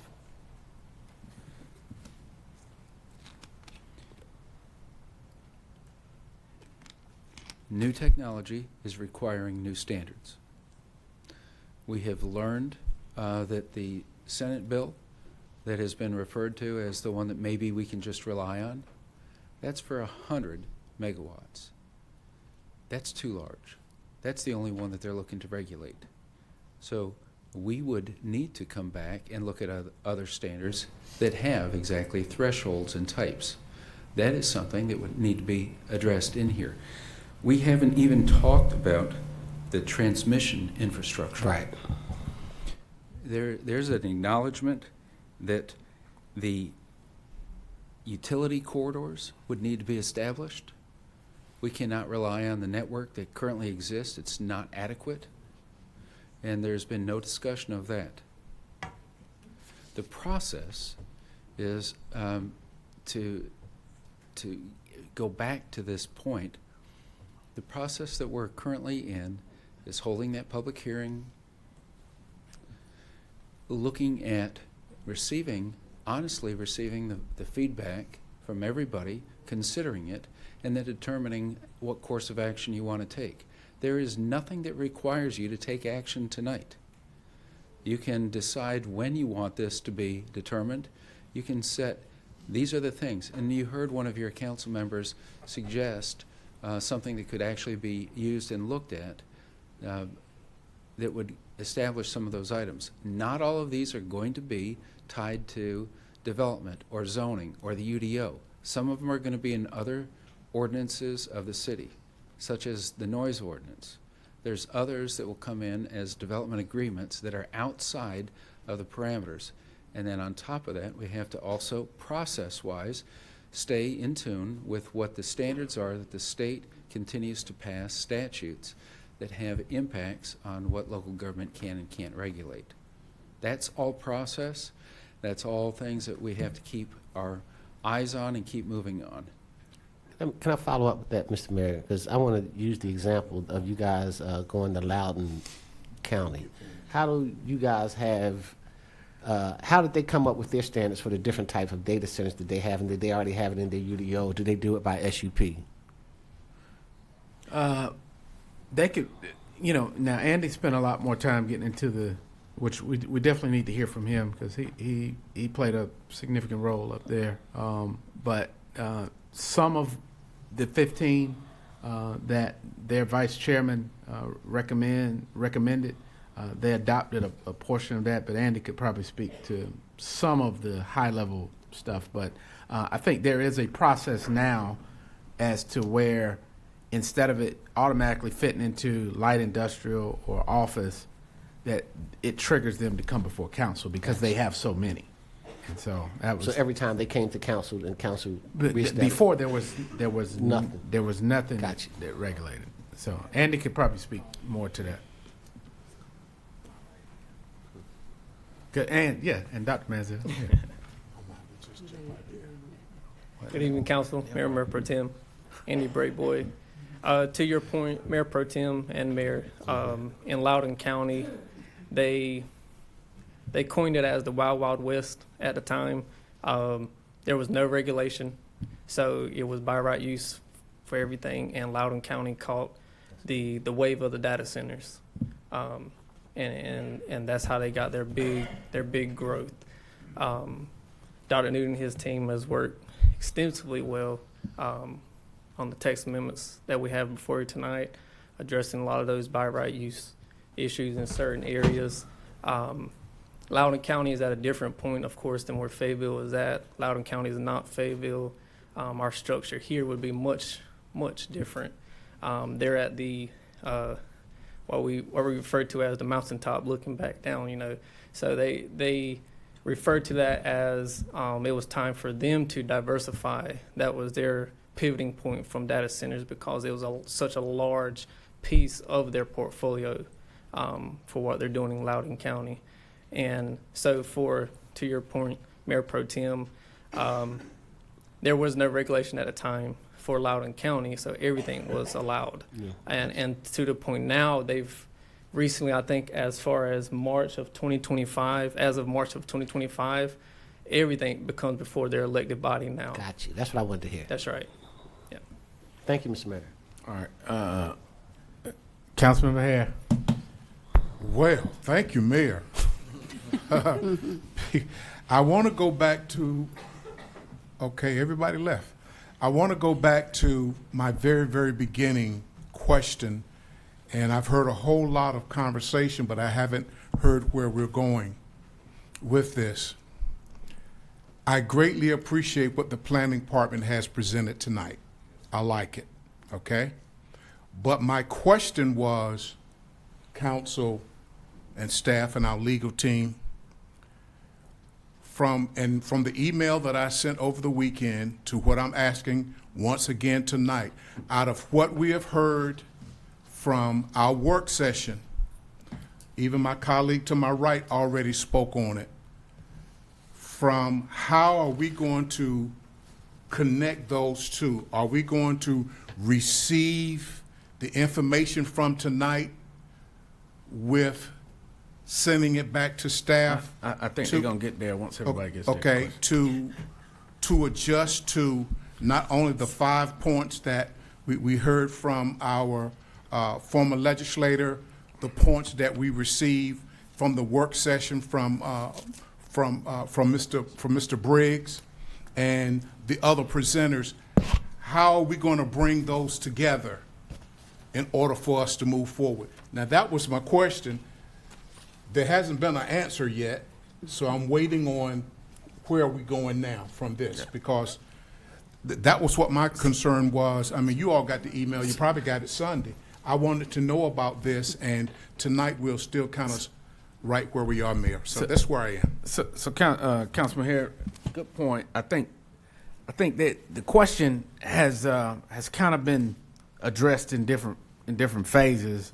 One, there have been a number of council members who said, if I wanted to add something or I wanted it to go farther than what you're presenting, what's the process? And then I think Dr. Newton said that this is your document. You can adopt it, you can add, you can strengthen it, you can do whatever you like to do. So I think that is the basis to the answer of your question, that whatever it is now, it will take us some time to get to the whatever it is, because there are a lot of different things to consider. There's stuff that we learned in Loudoun County. There are things that we learned that other communities are doing. Yes. There are mistakes that people made that we don't want to make. So it will take a process of getting and amending this document like we've been doing the current UDO. It's 700 pages, and we've had probably 700 amendments to it. I know we had task force and committees. So I think tonight, They presented it. This is a public hearing, which was to hear back from the people, even though we've had several meetings, and at every public forum since we've had this first discussion, to Councilmember Hondro's point, when this kind of popped on our radar, we've had people who were concerned about it, and they came. And it's not that we don't hear what you say, because there are a lot of people we talk to who don't want to speak in front of people. That catch us at the grocery store, at church, and say, hey, I want to know more about what you're talking about. But I think tonight, the goal is, we've heard the staff. Staff will hear us. There's stuff that Mr. Briggs gave. There was professional testimony from the work session last week that we heard from NC State. Stuff that people that gave we us. heard from citizens, Right. And so I think what the bottom line is that you take all of that and you send them back to come back with their version of how they capture all of that. Okay. All right. That's where we roll. All right, Councilmember McNair. Yes, sir. Thank you, Mr. Mayor. I want to elaborate on the fact that I made a friendly amendment to the motion so that we could gather accurate information from other locations. Actually, when we visited several data centers here in Fayetteville, in Durham, and in Virginia. So my question is, right now, is to ask Andy and Andrew if they would, I don't know if the public wants to hear it, but I think they should, the 15 best practices that was presented by Vice Chair Commissioner Mike Turner in Virginia. And I think it would be an adequate time to do that, because these are some of the things that should be added to the UDO before it's passed. Thank you, ma'am. Mhm. So, Mhm. one tag team. Yes. So So when we met with Vice Chair Mike Turner in Loudoun County, this is his area of expertise from a elected official standpoint, and he has drafted and published what he calls the 15 best practices for communities considered data centers. This is his white paper on this topic. Councilmember Manair, I'm not sure. So what I'll do is we'll give the high level, because it is extensive. Or unless you want me to. No, high level. Okay. So what I'll do is, I guess the best way we could preface this is I'll give the top 15 per se, high level wise, and then Dr. Manziel, he can elaborate a little bit more on each. So he lays out in his white paper, of course, the elements that we're all looking at, which is noise, power, water, emissions, setback, and appearance. And council, for those who participated in the Loudoun County trip, Councilmember McNair, we spent quite a bit of time together on this trip. We got to see firsthand the field observation of these 6 items. Noise, we stood at the sidewalk of these data centers, hyperscalers. Power, we spoke with the engineers, with the subject matter experts, what their power grid looks like, the challenges that they have, and they were candid with us. They didn't hold back. They didn't sugarcoat anything. They were really direct that their grid can be strained at times. And like all things, there is a trade-off in the type of system that you use. By this time, I'm sure most people have heard of the closed-loop system. So like with anything, what our research has shown, talking with all the experts, which we've had the pleasure to do, is the trade-off is if you have a system that uses more water, you're going to use less energy or less power. Trade-off to that is if you have a system that uses less water, like a closed loop, you're generally going to use more power. That is the trade-off. Of course, technology is rapidly expanding. They're constantly coming out with new technologies, and that's currently where the data shows for power. For water, they used closed loop system. That was his best practice for water, was the closed loop system at the time. They use about 10%. This is Data Center Alley, and they use about 10% of their total water capacity for Loudoun County. And we had the pleasure to visit one of the reclamation centers for one of the hyperscalers, which is where they reuse that wastewater.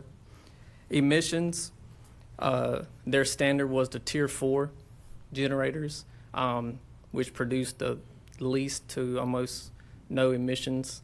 That is the standard, the Tier 4. He also let us know that not everyone can get a Tier 4 because they're so back-ordered.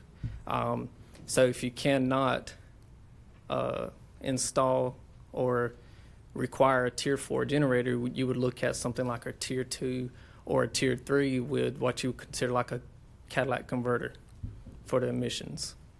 It was also, we noticed, Mayor, we call eye to this. A lot of these systems use typically the same setup as the HVAC system on 410A coolant, basically. And then you go to the setback. He required, part of his best practice was 500 to 1,000 setback. And then appearance. This is one thing Councilmember Manera and I really, this caught our eye driving through Data Center Alley. You would drive, look left, and it was a data center. Look right, it was a data center. Well, while we noticed that all of the buildings were, for the most part, aesthetically appeasing. You know, they weren't ugly warehouses per se. You know, everything had a common appearance to it. They also had protocols in place to where if it was corridor facing, like facing the highway or facing a neighborhood, you had to have some type of facial on your building that resembles an actual building, not just a concrete slab. 30% of the building, that's right. 30% of the building that was facing the corridor, even if it was fake windows, it had to have windows. So that was a part of the appearance. So that was the high level of his 15 best practices: noise, power, water, emission, setback, and appearance. And they're constantly innovating themselves. You know, they're a leader, they're a standard in this era and in this industry, really. So it gave council firsthand experience on what the industry experts look like. Sir, that's a great overview of what we learned in Loudoun County from 15 best practices. We brought those back to the city here and compared them to the TA 2601 just to see where we were compatible, where we could tighten up what we have in the specific areas. So we looked at the noise section, and everything that we have in our text amendment is either partially aligned or fully aligned with what they're suggesting. With the power implications, some things that are not currently in the package that we could consider adding. They talked about building near existing power lines, but no closer than 2 times the right-of-way. That's currently not in our package. Long duration energy storage, 10 plus hours of non-lithium ion. Again, zoning for battery storage, sitting in common, mandating a specific technology deserves a legal look. With the water portion, determining potable versus reclaimed water supply is not in our package. It was a suggestion on the 15 practices. They said disclosure is available if wanted. Whether reclaimed water is an option here is a PwC system question. And determine wastewater treatment. Can the local plant produce the discharge? Disclosure is available if wanted. The capacity determination itself belongs to PwC. Talking about the Tier 4 backup generators versus the Tier 2, we came back and analyzed that and found that requirement sits with the state. North Carolina assigns air quality to the state. The local generator tier rule would need a legal path instead. Lastly, appearances, like Mr. Brody was talking, limited building height and floor area ratio for compatibility currently is also not in our package. But the mayor is absolutely correct when he's describing the flow and the process of this evening's events. You heard the same presentation that you heard earlier this year. The difference is you have a lot of education between then and now. Things might make a little more sense hearing it the second time. And in between those two, February and now, you're able to go to Raleigh, you're able to go to Loudoun County and see this stuff firsthand, see the impacts, and it can make a little more sense on what the regulations say. So anything that's you've heard from the presenters, anything that we've learned during the research and education portion, absolutely, staff can take that back and add them in. It's totally up to you. All right, thank you. All right, Councilmember McMillan, second round. Thank you, Mr. Mayor. On July 27th, Loudoun County Board of Supervisors voted 6-1 to direct staff to prepare an item placing a moratorium on new data center applications. So we went to Data Center Alley. Our city council, some of our members, very likely signed NDAs to sit with industry for hours upon hours. That was their second trip, to spend time with industry to talk about data center. And some of them came back sounding like data center salesmen, talking about the virtue of closed loop systems. Ladies and gentlemen, we got a brief from an expert that told us there's no such thing as a closed loop system. The water has to go somewhere. Do you want to drink water that used to have refrigerants in it? The water's going to come back to your drinking supply and to our river. So I say that all to say it's nice to quote the pleasantries that you experienced sitting with the data center industry in Loudoun County. But please do what Cumberland County did. Listen to people. They're going into their second of 3 sessions where they're listening to the public as part of their moratorium process. I urge you all to continue to push this board to do what's right and offers the best protections, to reject these UDO amendments tonight, and to continue to demand a moratorium.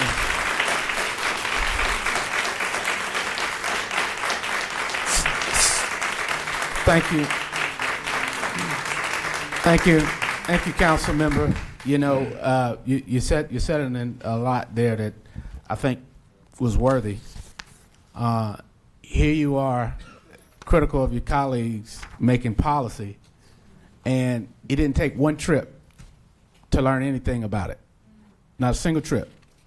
Not a minute of his time was invested in going to see something firsthand versus what you saw on the internet. So had you gone, excuse me, sir, I got the floor. You made your comment, so I want to straighten it out since you didn't spend any time doing it, which we've seen that several times tonight. So if you would have gone to Loudoun County, what you would have seen and heard was that they said because they have 300, it is time to consider a moratorium, a stop, because they have too many. So that is the context that you leave out, but you miss that by not putting in the work. And then finally, you would have also known, had you taken the time to go even across the street, that not a single NDA was signed, and that's where rumors are perpetuated. Not a single NDA was discussed. These folks were open for us to come in there, and we didn't have to sign a thing. So all of those stories that whoever's typing up your words, it's coming off of Google, but you didn't actually take any time to go and see it for yourself. So we can't allow you to put out these falsehoods to bring speculation where it's not necessary. So state with facts, and as we make policy, we've got to leave our opinions. There are a lot of projects that I don't necessarily want to approve when people come in here and stand before us, whether it's tobacco shops or vape shops or whatever it is, but I take time to read my material and do my research. Because I am not making an opinion based on what Mitch wants to do. I'm trying to make a broader policy decision. So at the end of that, council member, it would have behooved you to actually see one for yourself. And it would have taken a little bit of your time. All right. So council member Green. Thank you, Mr. Mayor. I would like to make a motion that we take what was presented to us in the UDO text tonight, and that we refer this back to staff to for them to consider and make recommendations, additional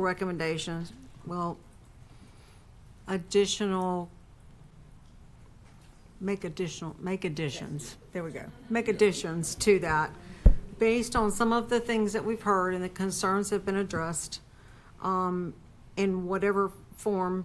I'm going to particularly state Representative John Soka's comments, Mr. Clarence Briggs's comments from Monday night and from the subsequent emails that he sent, and the 15 best practices sheet that was received at Loudoun County, Virginia, and any other source that we feel like addresses the same type issues, and that we bring this back to a special session where the public can be part of this process when we receive it back.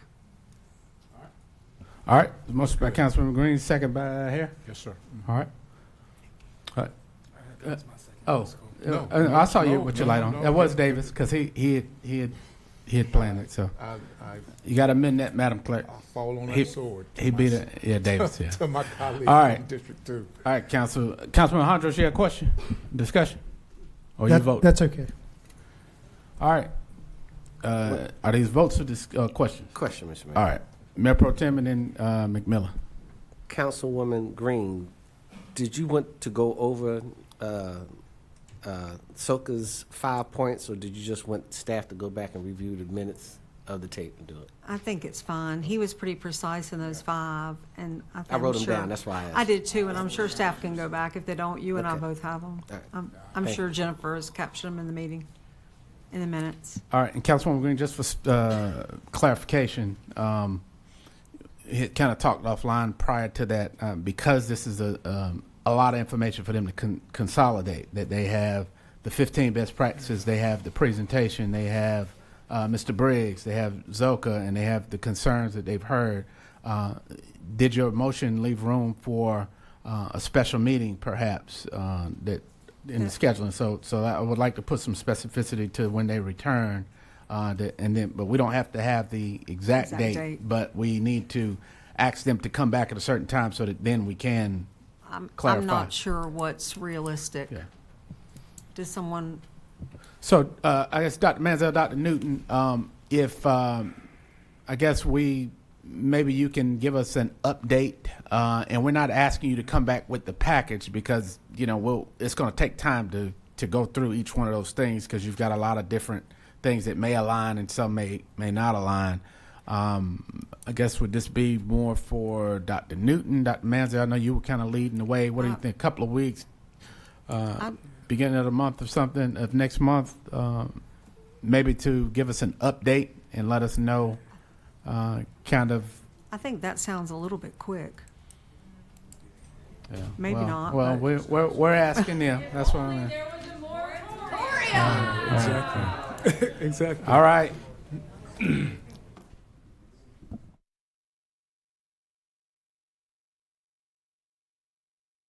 Newton. Seems that we should be able to give you a good update and do exactly what you've asked for in 2 months, coming back in 2 months. And that would not give you all points, but as I heard the motion and understand the motion, it is to work through those 15 points that are from Virginia, where they have proffers and they have different statutes.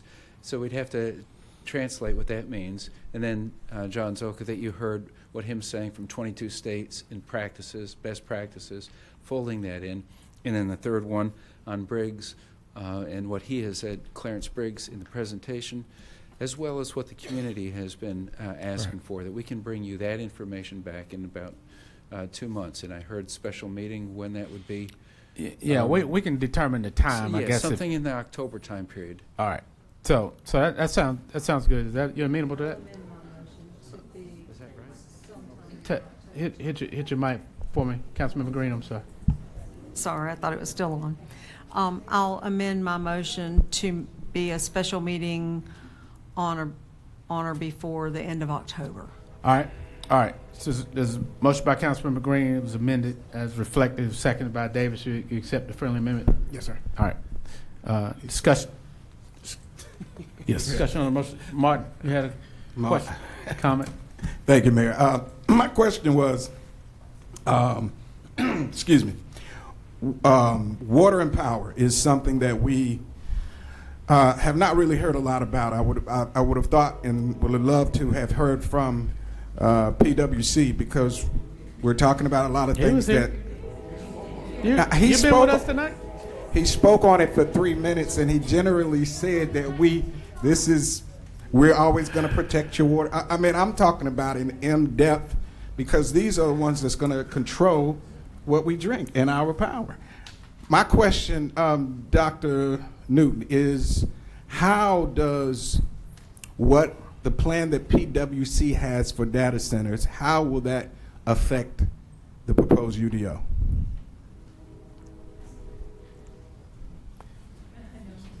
And do you, yeah. I can speak to it theoretically, but I obviously can't speak on behalf of PwC. Right. There are different utility providers. They're not the only one that Right, would be right. Southern that and could the other ones, have yes. something that if it's in the county or in the city. Right. So how would we heard about their rate protection that they referred to? Correct. The other items of the consumption and making sure that they have capacity, that they frankly have the they've got the full distribution lines in place. Those are things that they'd have to answer. We could fold that in. And Dr. Newton, there were this didn't come up tonight, but there were community service agreements. Yes. I think they were called CSAs, to where you could capture those things that may not be something that you normally regulate, but it's like a contract, so that you say that you agree not to, impact the water. Or you know, some of those areas Right. that there were gaps between what the local government could do. They had community service agreements. So Yep. when Dr. Manziel has some of that information, Yeah, so that could we have- capture. Yes, absolutely. That could address some and of that's that. part of what I was trying to allude to before, the conditional zoning, where you can put development agreements together that capture all those elements that we don't Community leave- benefit agreements. I'm Yeah, sorry. they come by different names. Different states have them different ways. We have them from multiple states, including Virginia and Ohio. CBAs. All right, Council, you good, Martin? Oh, I'm sorry. I'm not good, but Go ahead. I'm good. No, you had the floor, sir. Well, it's just Jones sitting next to you, so go ahead. No, He's got- because he's got that, the you know, mic. we always talk about these elements: water, power, land, air, and noise, and we only can focus and control the land and the noise with our current UDO. We're talking about water and power, and I understand, and thank you, Mr. Henson, for bringing that information. You only had 3 minutes, and you were basically saying, in general, we're going to do this, we're going to make sure we do this, and, but I would love to hear a complete, full-scale plan that PwC has and all the other utilities that are going to directly affect us. That's great. All the other ones is wonderful, but they're not going to affect us directly. PwC and these other utilities are. So it would be great to know their plan, and it would seem to me that they're interrelatable in that they come together as it relates to all of these different functions. So that's what I would like to see, is to hear more from these utility companies, and that's why I asked the question, how does what their plan is, because they're developing a plan as well, how does that correlate with our current proposed UDO?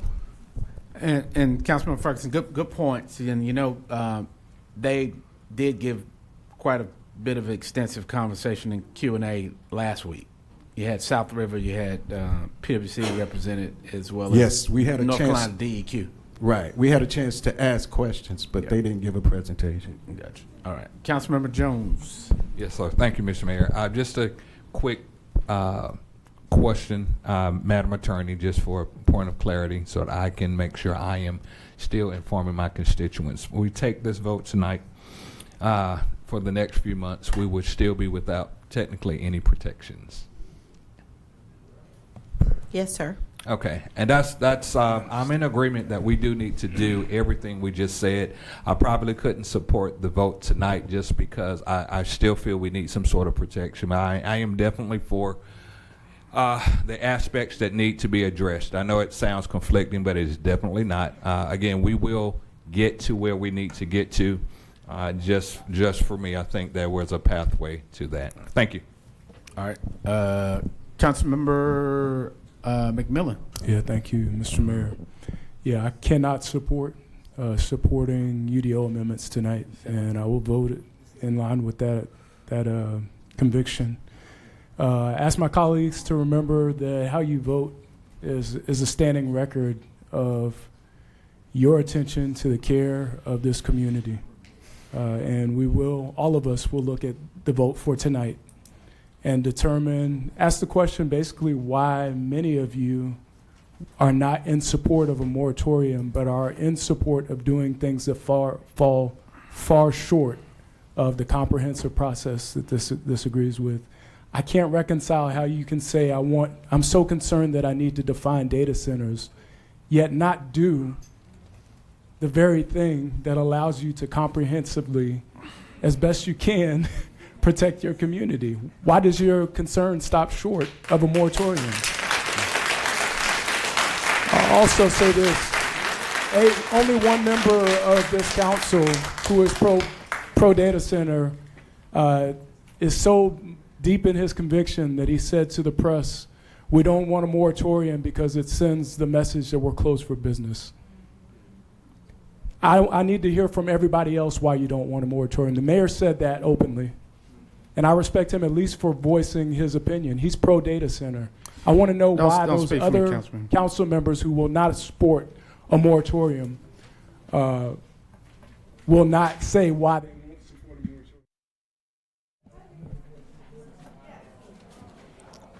moratorium. All right. Thank you. Councilmember Hondros. Thank you, Mr. Mayor. I want to piggyback on my two colleagues to my right. They mentioned power, water, those things. Probably over 2 weeks ago now, I sent an email prior to last Monday's work session asking similar questions about having utility company representatives to answer certain questions like, if a large industrial user that was a large utility, electric or water user, wants to come to town and create a new development, a new industry, how they address those things. So I agree that the 3 minutes allotted to the PwC representative this evening doesn't hit all those. Also, in speaking with residents, there's a lot of what I categorize as Tier 1 and Tier 2 reservation concerns. Tier 1 is all the things we've talked about: electric usage, electric rates, water usage, air and water quality. And then the second tier is kind of noise, setbacks, appearance, and those things. Everything in the second tier, we have the statutory authority, council does, counties and municipalities do, to address those through our development standards, through our UDO. Most of the first tier concerns, we don't have, no county or most counties and municipalities in the state of North Carolina don't have the statutory authority for that. I asked those questions in the email for someone to be able to address those publicly either last Monday or tonight, and we didn't get that. So hopefully within the next couple of months we can get that. Lastly, we visited certain council members who were available. One data center here, a couple in the Triangle, and a couple, I guess, in Loudoun County, Virginia. Those were pretty much, for the most part, some of the better ones. There's also some negative, some data centers that have been not such a pleasant experience that were developed not so great. I think Michigan and Wisconsin has a couple that are very noisy, very not environmentally friendly.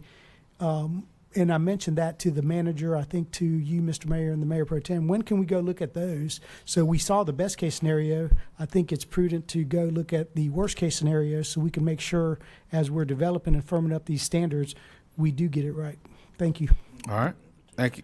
All right. Thank you, Councilman Hondros. So, Council, we had a motion on the floor, seconded. It's been discussed. I think over the next few weeks and months, staff will work to kind of compile and summarize all what they've heard.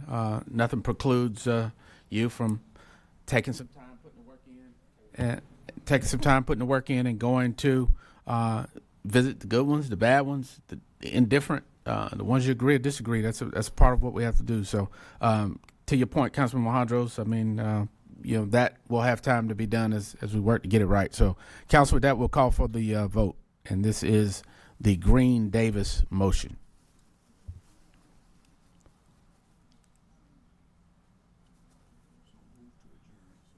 All right, who are we missing? Councilmember McNair. Councilmember McNair, what you doing? All right. All right. Council, motion carries. So with that, we'll look for a motion to adjourn.